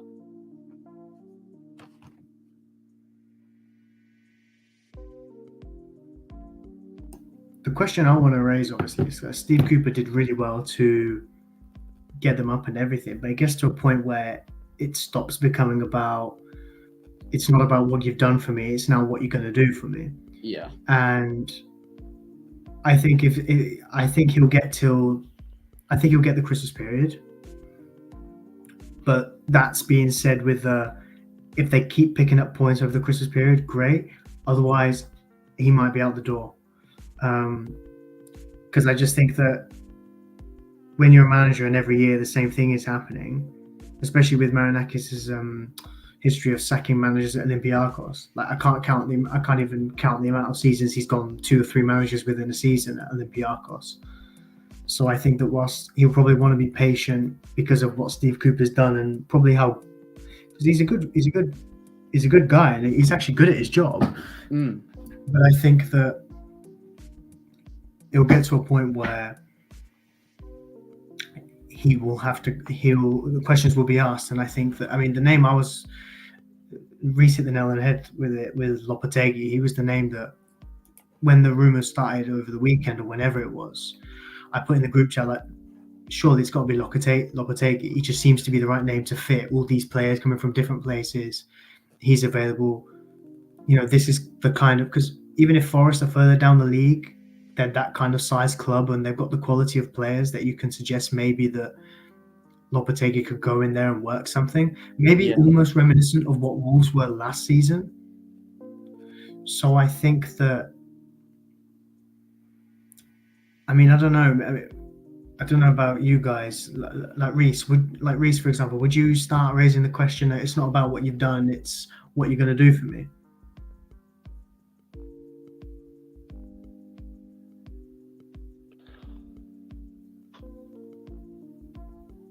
I don't know, because I think Forest have tried so much to be relevant in the league for the players they've brought in, for the money they've spent. The owner gave him a new contract. Ironically, at a time when he should have been sacked last year for the same circumstance, the owner gave him a second chance, by giving him a new contract, standing by him. I don't think, and this might sound horrible, but it's just generally what I'm thinking about managers right now. He doesn't deserve a chance to turn it around, because he already had that chance and he done it. He's already had that chance and he's went backwards a year later, the exact same period. I think it's at that point now where he generally isn't capable of going further. I think this is his limit and that's it. I think Steve Cooper's a decent manager though, but I don't think he deserves a chance to carry on. I think it's time to just pack up and move on in the right way possible, because this squad could go backwards if they persist for any longer, because he's not turning it around. He isn't. In my thing opinion, is, he'll get a Premier League job. He'll get another one. Yeah. He's a good. Do you know what I mean? Like the Swans. I think the Swansea faithful, I think we're a little bit ungrateful with him. The reason for that's because obviously, Swansea way, yeah, football, etc. But I think that Cooper gets results, and I think that he'd be a good catch for anyone. But I just think that maybe just a second time around might be asking a little too much. Yep. I think he had his second chance with the extended contract, and he was given another big boatload of money to spend this summer, and they haven't improved. He's basically got an Alan Pardew at Newcastle. Yeah. He got a new contract, he signed some quality players, and they still didn't work for him. It didn't work in general, so they got rid of him. Same circumstance here with Steve Cooper at Forest. He signed some players, too many, so he gave him the benefit of the doubt, but he gave him a new contract, stand by him. You get to the summer, they finish in a relatively okay position. You expect them to do better this time around because they've added the right way again for the squad. They've not overdone it this time. But again, they've just not worked. So yeah, I think he's had his opportunity. It is a thing to be looked at. I think, is this narrative able to be brought into it? I think, obviously, the way he slowly progressed that squad in the Championship, is there an element of a deer in headlights with the way, okay, we've got Premier League promotion, given all this money? Was it that he worked too quickly with Marinakis to get all these superstar players in? Just be like, oh, Premier League, let's spend. Instead of doing the Steve Cooper and bringing in the players that he's extremely familiar with and wheeling and dealing which we saw at Swansea, getting that mid-table side into what I'd like to say is, well, that side should have gone up. And if he was actually backed by their owners, they would have finished top 2 by an absolute mile. To an extent, yeah. I'm going to sound a little bit horrible here, but Steve Cooper's like Bambi after his mum gets killed. Yeah. Jeez. So basically, like, he's lost without any real guidance after he loses a main part of him. So he has no structure. So this is the whole Bambi reference where, like, you take one key away from the manager, what do they have? He's going in further blind than anything else. He should have his eyes wide open on circumstance, but he's that blind, he's got no chance. He's lost touch with this whole thing, and they've signed some really good players, but then they went way too overkill. Really, really bad decisions. Really bad. Question to the panel before we move on. Is he the next boot in the Premier League? Yes. What do you think, I'm Julio? just trying to think who else there could be. If it's not 'Cause Ten Hag, based on upcoming results which could cost him his job, it's Steve Cooper. Yeah. I can't think of anyone else, so yeah, I would agree. Yeah, for me, Ten Hag, Steve Cooper. Another one before Okay, we get onto the team. Go on, sorry. I was going to say, because even like the company and Rob Edwards are fine. Rob Edwards is probably, for me, one of the safest in the Premier League at the moment. He is safe. He's fine. I think Especially with the Pochettino way might that be. Luton I are think playing. I don't think Pochettino's safe. I don't think Pochettino's safe. For me, Not Pretty it's gonna sure play the bad players, football, the they're players not are good. looking to leave. The players will be looking to leave, which is difficult with those 8-year contracts. So, but I think that it's not on him. It's not on him. Like, he is trying to get him to play his football. It's just not translating. Like, and it's not only just, that as well, he's got Todd Bowley breathing in his ear, it's and not with the working. lunacy decisions that he makes as well. Mhm. There's your other I could problem. theoretically see him getting a different job soon, and a job that actually might fit him really well. Interesting. One more. I was going to bring one. Oh yeah, Alex Neil. Let's all laugh at him.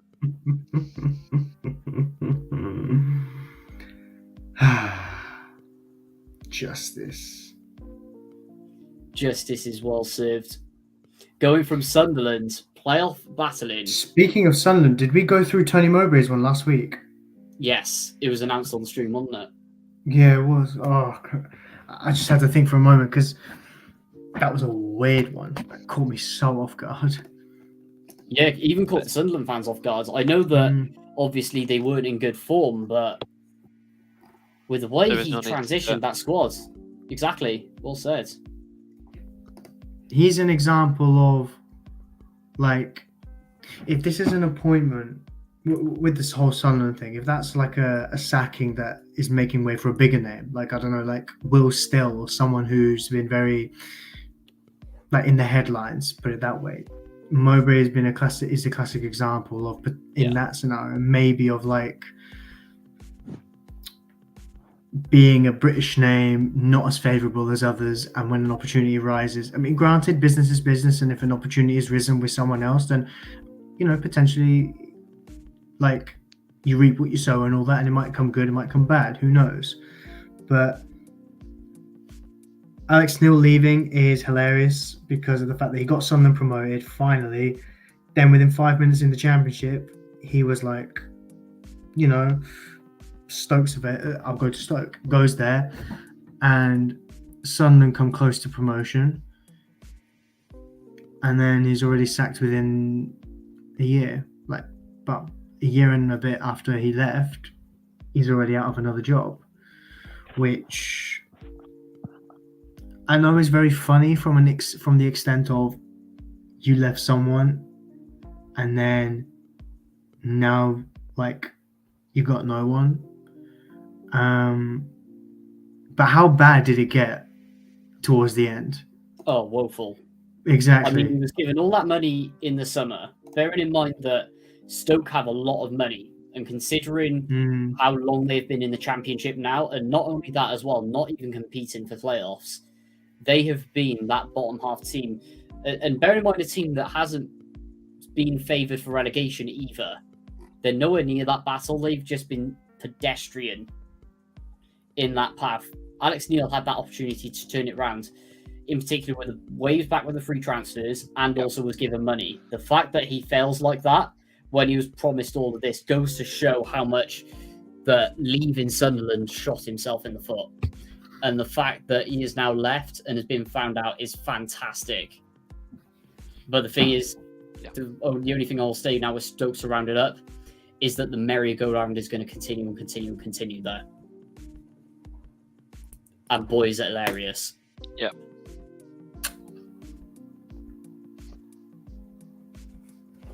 But anyway. Oh, well, indeed. Does anyone have any manager watches to touch on before we nip onto the tier list? I've got one. Go for it. Brendan Rodgers is another one. Oh no, but he deserves to be out of work every week. We've already established this. Brendan Rodgers should be just a manager watch. If there was a manager to sponsor Manager Watch, it would be him. If we get an intro such a for big each lead. segment, he has let such a big lead though. He's lost a big lead already, which is massive. Yeah, but it's Brendan Rodgers. What do you expect? Like, that shouldn't be happening so quickly. The name I wanted to bring is actually David Moyes, because contract is up at the end of the season. No discussion in terms of, at least from my scene, of renewing it. People may be questioning, maybe is it time for him to go? I mean, I personally wouldn't, just because of the fact that West Ham have had their first sense of stability maybe since Big Sam was there. But even when Big Sam was there, people were still crying for him to go after they got promoted and stayed up. And then before that, it was Alan Kirbishley, so there was like 3-4 years before that.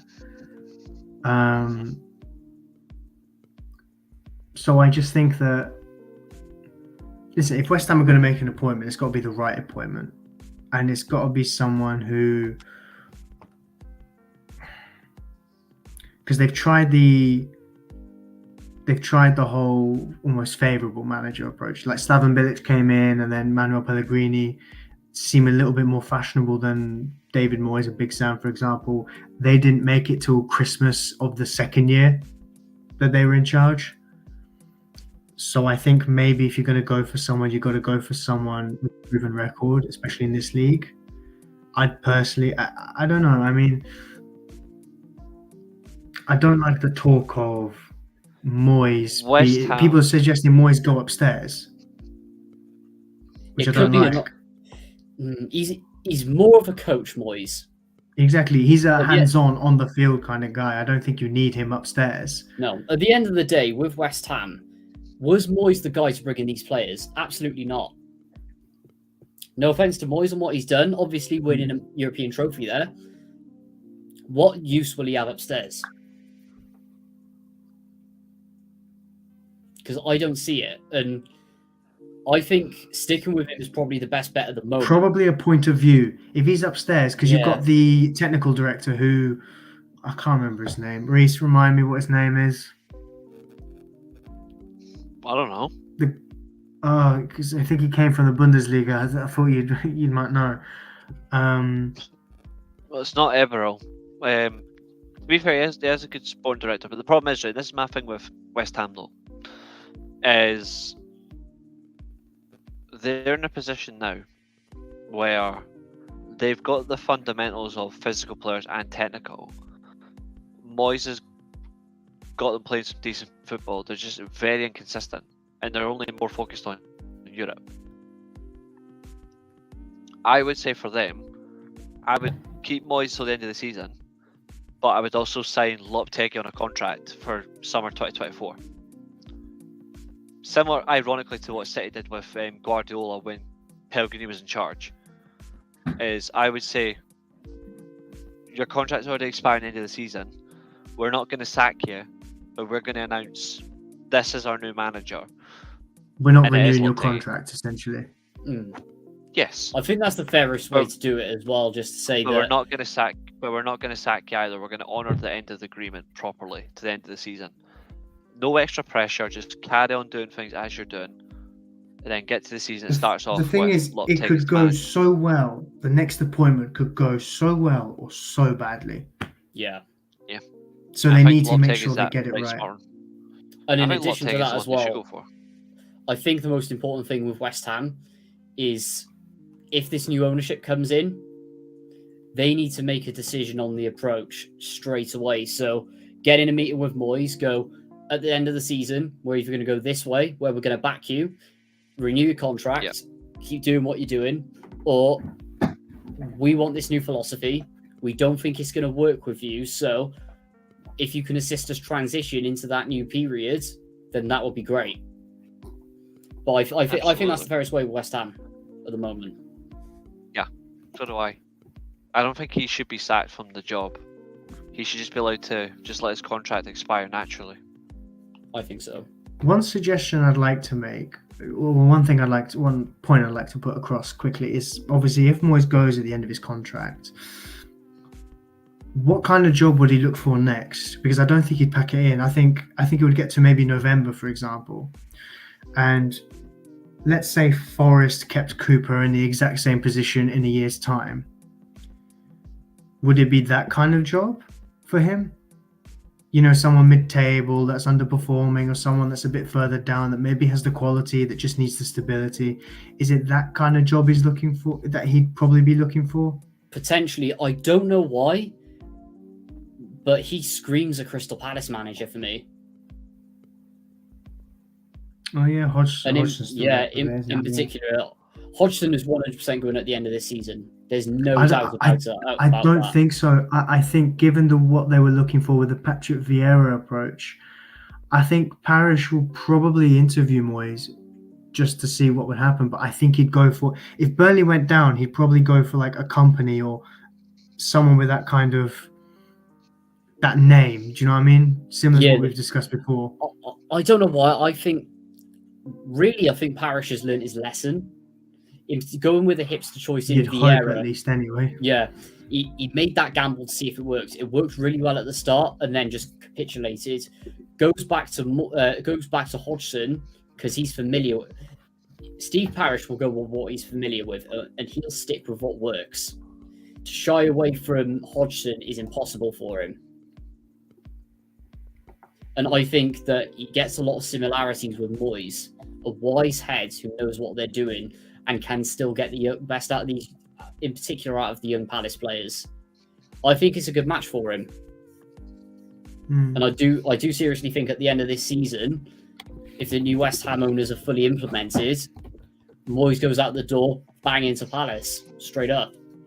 Yeah, I agree. And then Roy Hodgson goes back to Liverpool. That'd be hilarious.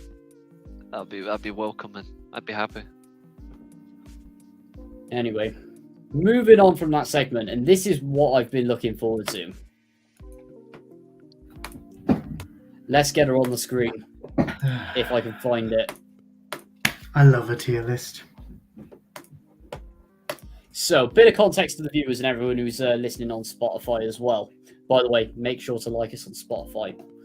We love those. We love those follows. So, essentially, we have stuck all of the Premier League teams at the bottom of this tier list. We are practically at the halfway stage of this season now. Exactly halfway is on the Boxing Day fixtures, but we are a little bit early. It's nice to go early, and in addition to that, when there's no way we're going to get any near Boxing Day, so now is the right time. We got a nice little tier list, and this is the expectations that we believe of this particular team. So are they meeting what we expected them to do at the start of this season? Are they falling massively below? Are they doing extremely well? This is what's going to tell us, sort of like the mid-season report card.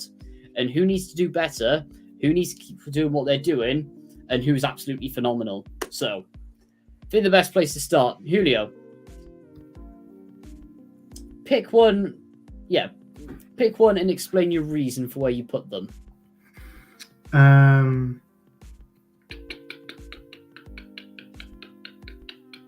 I'm gonna go with Luton Town, Yeah. and I'm gonna put them in meeting expectations, because I said at the start of the season that they would show us what they're about. They would fight. They would be what we're seeing from them, especially in the big games. We expected, Yes. but they just don't have the enough of the quality to win games. Do you know what I mean? Like maybe the other teams around them would. Yeah, I completely agree with that. And I think that in addition to that, they are very, very close to pushing up as well. They're nowhere near overachieving. If they were 15th or 14th, I'd say exceeding. Yes. But because they're in the bottom three, even with Everton's 10-point deduction, etc., etc., do you know what I mean? Like, it's like they just don't have the quality, unfortunately. Yeah, which is a shame, because if Rob Edwards had that quality, because boy is he doing an absolutely phenomenal job there, I do seriously think that Luton would be comfortable staying up. But it's a shame. It's a shame they're not doing doing badly. It's a shame they're not doing badly, because then he might get sacked, and then Wales can wake up and sack Rob Page and bring Rob Edwards in. Yeah, but then again, I want Steve Cooper. Make sure Forest go into massively underachieving. Look, just whatever happens, Cooper gets sacked straight into the Wales system. Whatever happens, Rob Page has got to go, right? Yes. Nathan, can you imagine, right? If Wales had automatically qualified, today, you and me would be doing our ticket applications with UEFA for the Euros, and we'd be in the same group. Exactly. And boy, would that be entertaining to see in Leipzig. Or wherever it's been. I don't know why I thought of Leipzig first. Reece is obsessed with them, but you know the drill. Exactly. So, but yeah, that's it. That's a fair shout for Luton meeting. It would have been Hamburg. It would have been even Hamburg, better. Yeah. Quality place, quality grounds. I don't know. It's gutting. It's absolutely gutting. Rob Page, man. Anyway, let's move on. Yes. Reece, take it away for your next team. Okay.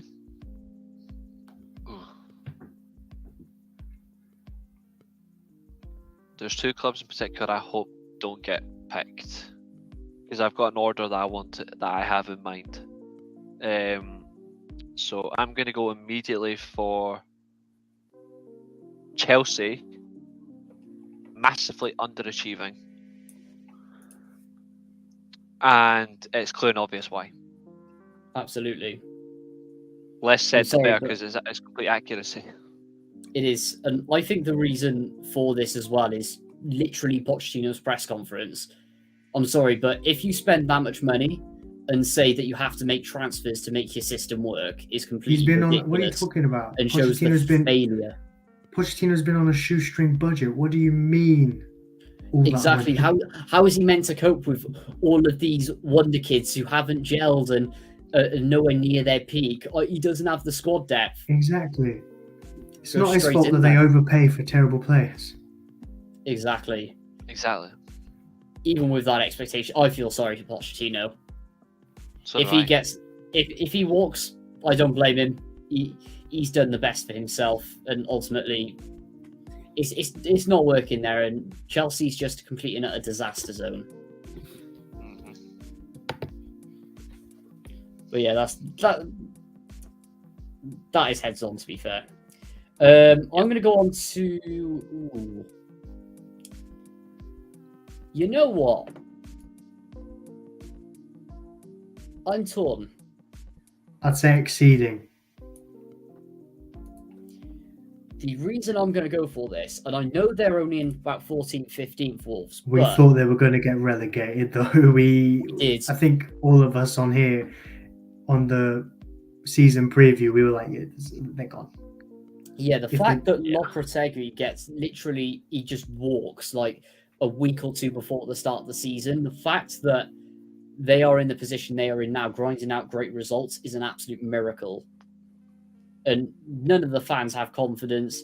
The amount of players they lost in the summer, bringing in Julio was a good signing, but at the end of the day, they were doomed from the start. And the fact that they are where they are now is just fantastic.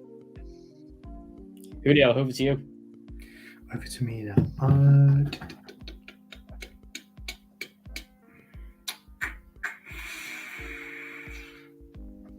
Everton, I'm going to put in exceeding, because even though we know what Dyche is about, given the way they started the season didn't surprise me, but I didn't expect them to pick it up as quickly as they did, and suddenly without the points deduction they'd be top half.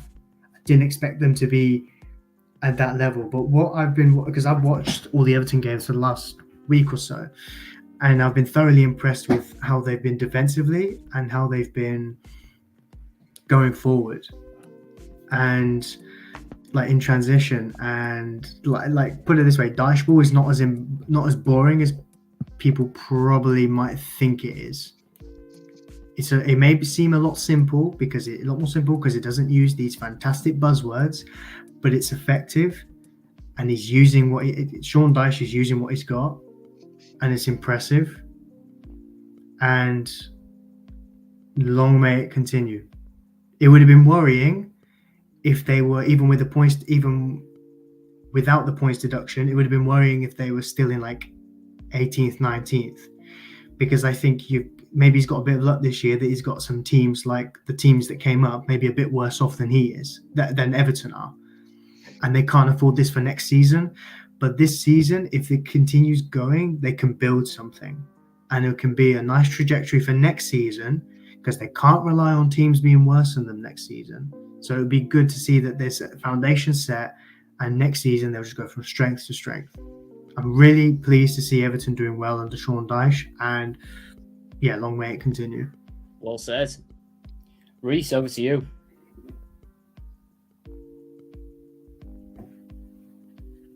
I'm going to do 2 if you don't mind. Yeah, go for it.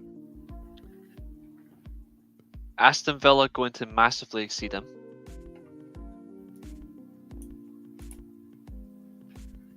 Because even for a solid team that they are under Unai Emery, nobody expected them to be in the top 3 at the moment.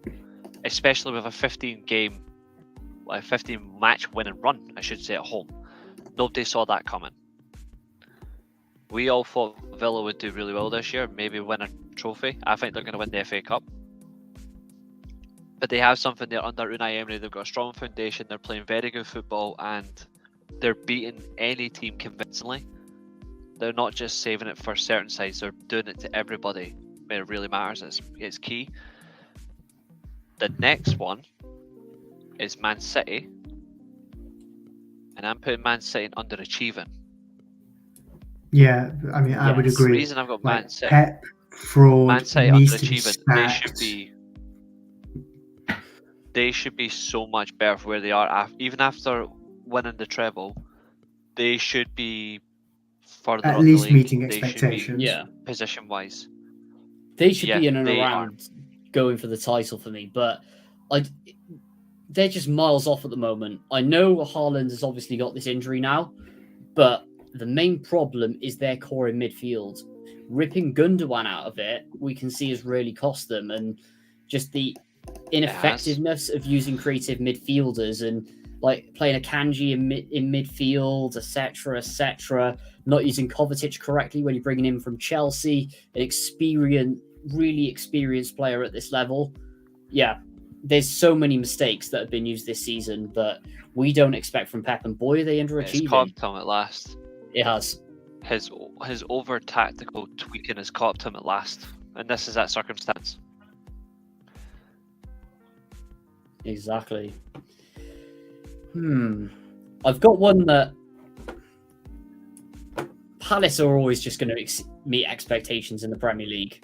Saying that, they're in a bad run of form. They've got 4 defeats in the last 5 and a draw.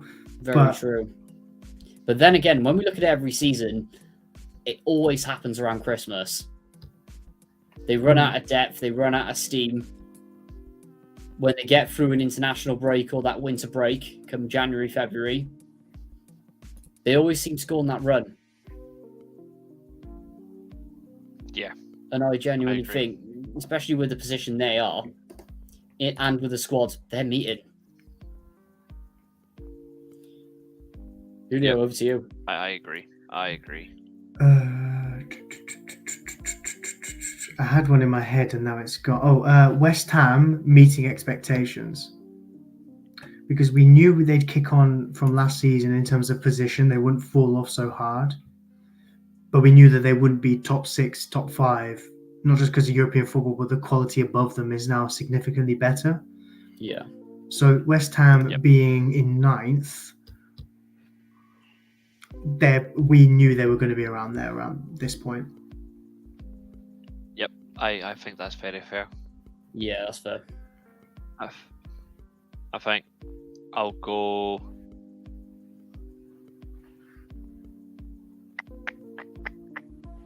Since ironically there is one in the chat, I'm going to go Arsenal, and I'm going to say Arsenal are meeting expectations. Because they can't go any better than where they are unless they win the league. But that's massively exceeding. But that wouldn't be really exceeding anything, because right now, after the season they had last year, they're expected to actually physically compete now for the Premier League. So that is their expectation. They've got no hiding from this. They're where they are because that's actually from hard work. So that's where they are expected to be. So they are meeting expectations for me. I think adding to that as I well. love FA cheating though. I love FA cheating with all the added time they get in their matches, but they are where they are. Got to mix that in as well. And moving on from last season as well, which we're not going to see this year. I mean, it may due to the fact that Man City are just absolutely terrible at the moment, but the complacency is gone. The hesitancy is gone. They're not going to go on a bad run of form the way they've been playing. So for that reason, they are going to be on point in meeting, because last season, towards the end, we could have done that. Yep, could have done. But the fact that they're now is absolutely solid for them. And they could even, if they win the league, for me, bang, straight up. Yeah, but 100%. Moving on. I'm going to stay to some of these for later. Yeah.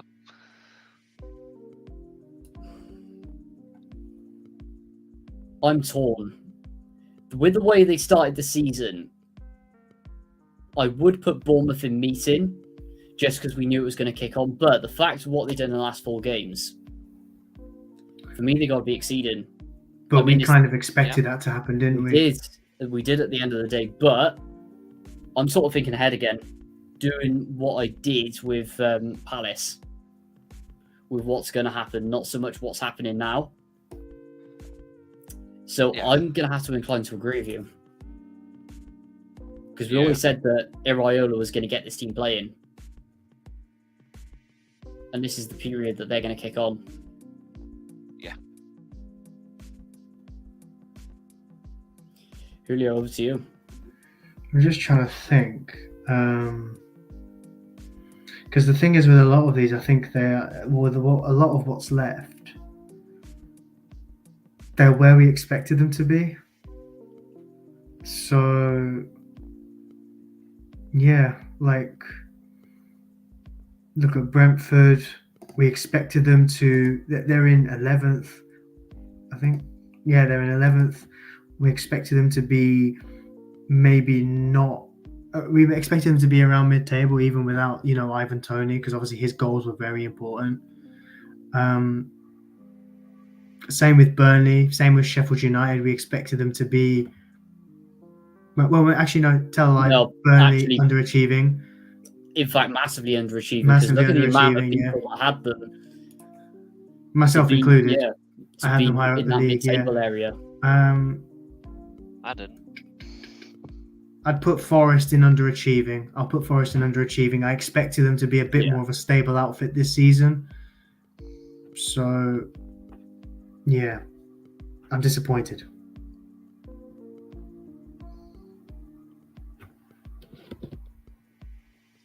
The question I would like to say, Reece, is whereabouts do you put Newcastle? Because after what they did last season, for me, they're underachieving. However, with the injury issues that they're having, I think they're just going to have to be meeting at the moment.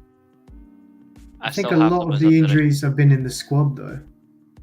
As opposed to the first 11. Because I still have them as underachieving, no matter what, because I still don't see consistency in their game. And that's the telling point for me. Yeah, Newcastle underachieving. I think so. Because at the end of the day, with the squad that they have and the way they played last season, they should be comfortably in those Champions League spots by now. Yeah, they should, but they're definitely not. It is staring at you guys, but it's got to go somewhere. In the bottom section. No more says, right on the end. Yeah.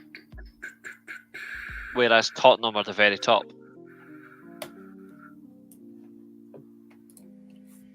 Because they're way ahead. I wouldn't go. They're way ahead of schedule. They're way ahead of schedule, and the injuries have told that as well. That's the indication. That's why I've got them as massively exceeding. I mean, when they lost Van de Ven and also Maddison, look how they plummeted. Plummet is They an were two understatement. instrumental players. But it shows the issue they've got with the squad, that they're not there yet. They're not ready to compete for the big prizes, because even though they've But got that's a good why they're first massively 11, exceeding, though. Yeah. But that's why they're massively exceeding, because of the league position. And the fact that they started like a house on fire. That's always exceeding expectations. And the fact as well that Postecoglou came in from Celtic, no Premier League experience before, coming into a top 6 side, seeing before, that is, we normally see it fail. Exactly. But the fact he has one of the best starts in Premier League history, fair play. Yeah. Put Sheffield United in meeting expectations, because we knew they'd be terrible and we knew they'd sack the manager. And more conveniently, I knew that they would bring Chris Wilder back. So meeting expectations. In all fairness, everyone knows my opinions on Wilder. I was absolutely shocked the fact he went back with the manner that he left, and I don't know why. The reason I haven't put him on there is I want to put Sheffield United in exceeding, because I said at the start of the season that they were going to be contenders for breaking or looking to match Derby County's record, and that is literally just because of Heckingbottom in himself, and also the squad that has regressed since going up. And the fact that they've actually got, 2 victories now? A number of draws? Yeah. I think that's exceeding, considering the squad that they have that would struggle in the Championship this season. Chris Wilder, I don't know how much of a chance it is, and especially with the January window coming up, but Chris Wilder gives them a lot of a better chance to stay up. Listen, my opinion on Chris Wilder, I'm grateful for what he did at Northampton Town, getting us promoted and maybe changed the mentality of the football club a little bit. But then ever since he's left Sheffield United, he's spoken highly of himself, gone to different jobs, and not pulled up any trees there. Him going back doesn't surprise me, for the fact that the chairman repaired the relationship over time, and also the fact that he'll take what he can get. Paul Heckingbottom went in after him, took over his side, and maybe put his own spin on it, but maintained the same formation as Wilder did. And do you know what I mean? So it felt it made sense that Wilder went back in. The team is set up in a similar way to what he left it as. So I'd put them in meeting expectations, because they are, regardless. I didn't have them down as maybe the Derby points record, but they are where I said they were going to be. Like, they won at the weekend against Brentford, fair play, but without that win, they would have been only on 5 points. Bottom of the league. They are exactly where I expected them to be. Whether they stay up, I don't think they've got enough. But Wilder gives them a better chance. And we could see Burnley finish bottom now. We very well could. You know, I actually was looking at something quite interesting compared to previous seasons, and that could be an idea for next week's tier list, actually. You might show. Is comparing, if you're happy with it, Julio, is comparing the last few relegated sides and pretty much comparing them, which ones were the best and which ones were the absolute worst. Because I like this. Because I go for it, man.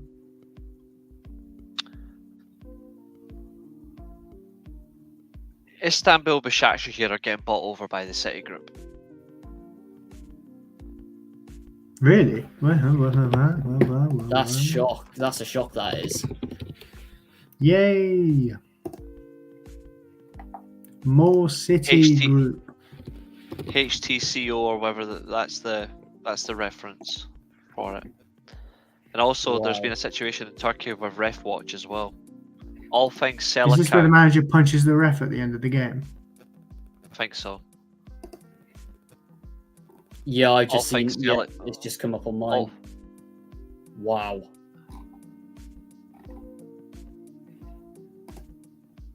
that is quite concerning that the City Group are now moving into Turkey. Like, that is genuinely concerning. Pep's getting his hair back, calling it now.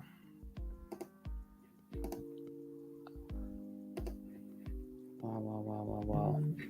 They're getting The deeper City, and deeper. you know what's Right, funny? okay. The City Yeah. Football Group, has an academy opening up in Albania soon.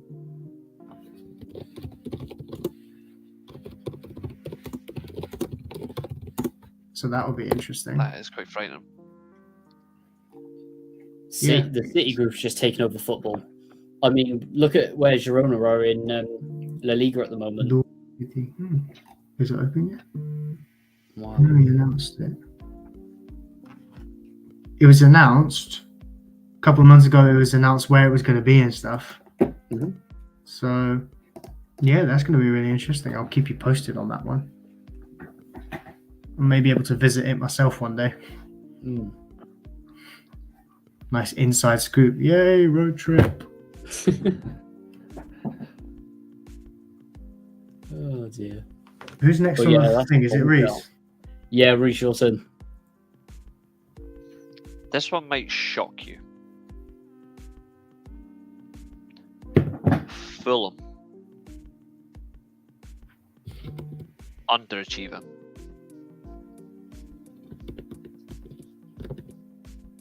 I am slightly This may- inclined to agree because Despite the 5-0 thrashing.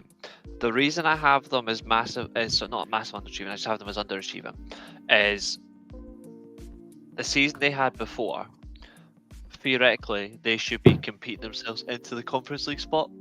yes, They're not doing that at all. They should be firing into that Conference League spot.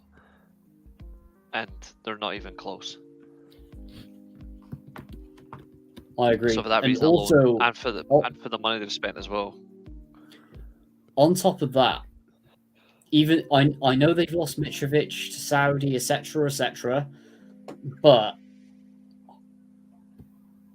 what I would like to say is take out the 2 5-0s. Look at the way they started the season and the amount of pressure that Marco Silva was under. Because I actually think they could have been there if those 2 fixtures hadn't have happened. It's been very underwhelming so far. It's coming back into it, but could that be because they were playing an extremely terrible West Ham side? An extremely terrible Nottingham Forest side? Who knows? But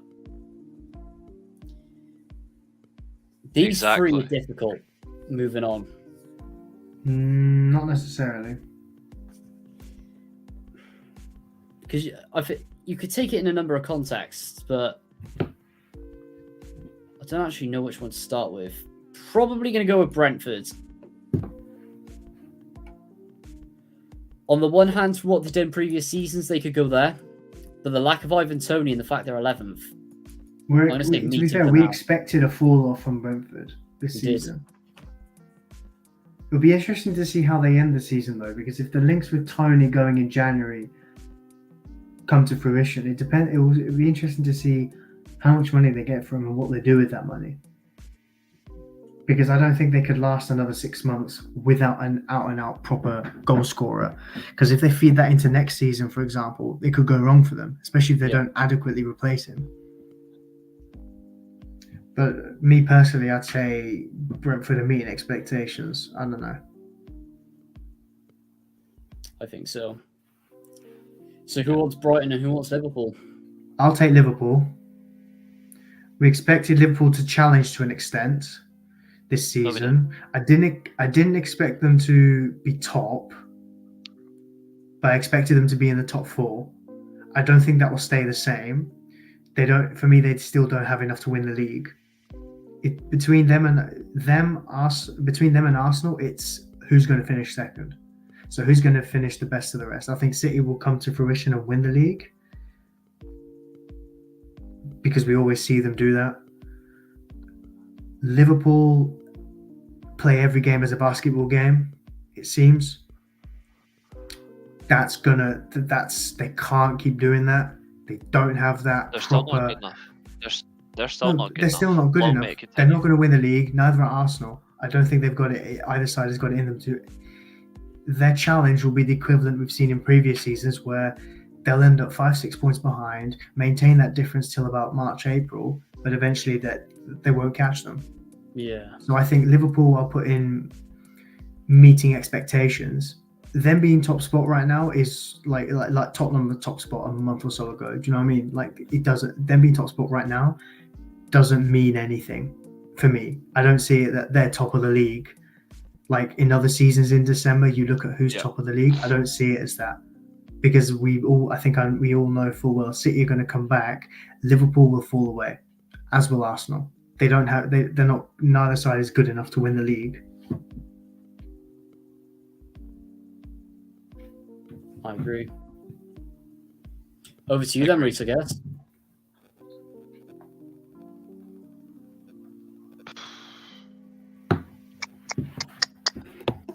Brian.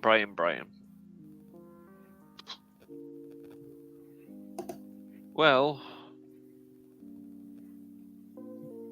just having a quick little look. So they did draw with Brighton, yes. They did draw with Burnley yesterday, okay. And they're 8th in the league. So, whilst working with Europe, I'm going to say flat at the bat, they are meeting expectations. They're just carrying on as where they were last year. They're just carrying on. They're meeting it exactly as it was circumstances, despite losing the likes of Caicedo, McAllister. They just kept going in the same way. There's no real change, apart from a few heavy defeats. They're still playing their way. They're still in the league position you'd expect them to be in. It's only goal difference separating them and Newcastle for the 7th and 8th position. That's all it is. And they're 2 points above West Ham in the same bracket. They're a point behind Man United, 4 behind Tottenham. I agree. I think that's exactly where they need to be. That they are meeting their expectations. Absolutely. Interesting. So, does anyone have any suggested changes? Or do you think we've smashed that? I want to make a point on Spurs, but I'm not saying it has to be a change because I'm going to get overruled by it because you both have already agreed on it. Part of me feels like the way they've started the season is good, is great, but I feel like it's that kind of new manager bounce, momentum, etc., that kind of thing. I don't think it's them being top spot, no one expected, but I don't think that says anything.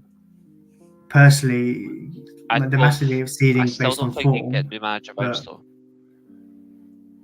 I still I'd don't put them think in it's exceeding. new manager I'd bounce. put them in exceeding, but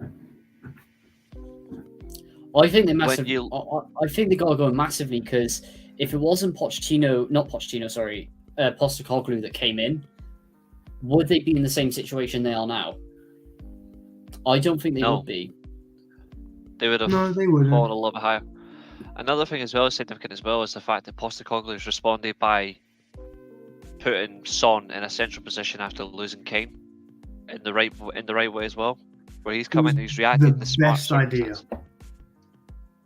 And rightfully so, because Son was better. I can't remember whether I said it on here or somewhere else, but I said that Son was a striker whenever Kane was injured a few seasons ago. Kane leaves, you lose the goal scoring and the creativity. Bring in Maddison, put Son up front, and they'll focus on wingers. I know Man United fans that prefer Harry Kane. I would have had Huma and Son over Harry Kane any day. I would have done. And I will never change my mind on that. I'd rather have Son than Harry Kane. It's not because Kane's English. It's because I think Son's more adaptable. Yeah. Yep. He has and I much think more that to Kane offer. as well, with Spurs, just completely ran out of steam. And you could tell he just didn't want to be there. And sometimes for a player of that caliber, especially with a lack of trophies, he had to move on much earlier than that, and we can see that now with how he's playing. Whereas Son could go to any club and he would still be the same professional. Yes, he wouldn't cry about he wouldn't cry about not getting a move. He wouldn't cry about the media being out to get him because he's already used to it. He just gets on with it. Whereas Harry Kane is a complete wimp. He's a goal scoring wimp. Yeah. And he's already bottled 2 trophies already, so you can take the Tottenham, you can take the player out of Tottenham, but you can't take the Tottenham out of the player. Exactly that. And no wonder Bayer Leverkusen are clearing top of the league. Smashed it. Oh yeah. Cool stuff. But aside from that, I think we smashed it tonight.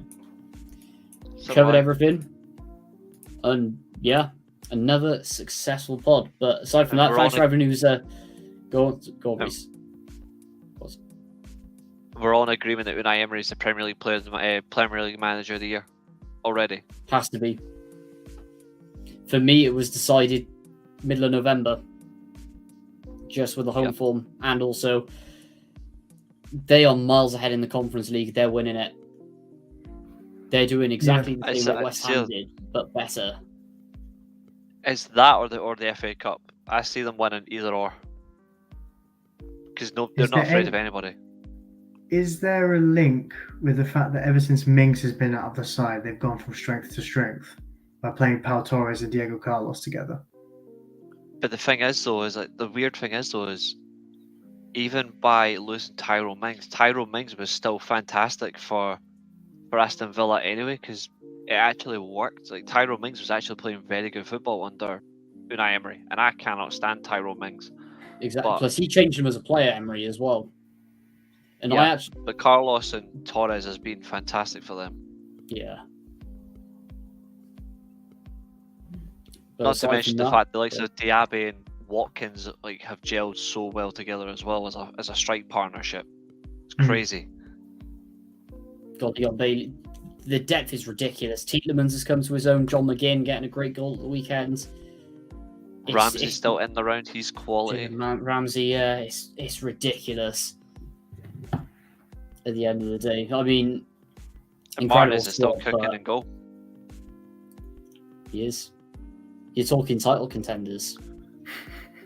I mean, it's mad to say, but they are the Leicester of 2023, except much better team to watch.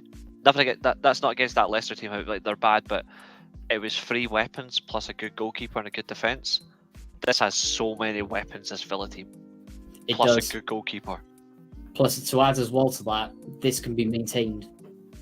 Unlike that Leicester team, which very quickly ran out of steam and got worked out. And didn't click like that overnight. This was because the one thing this Villa team's got as well is money. Yes. This Villa team as well, it's because they have the money of the league. They're not losing players so cheaply. They are in full control, which makes it even more interesting. I wonder if they'll strengthen in January or even make a signing or two just because of the second half of the season. I wonder.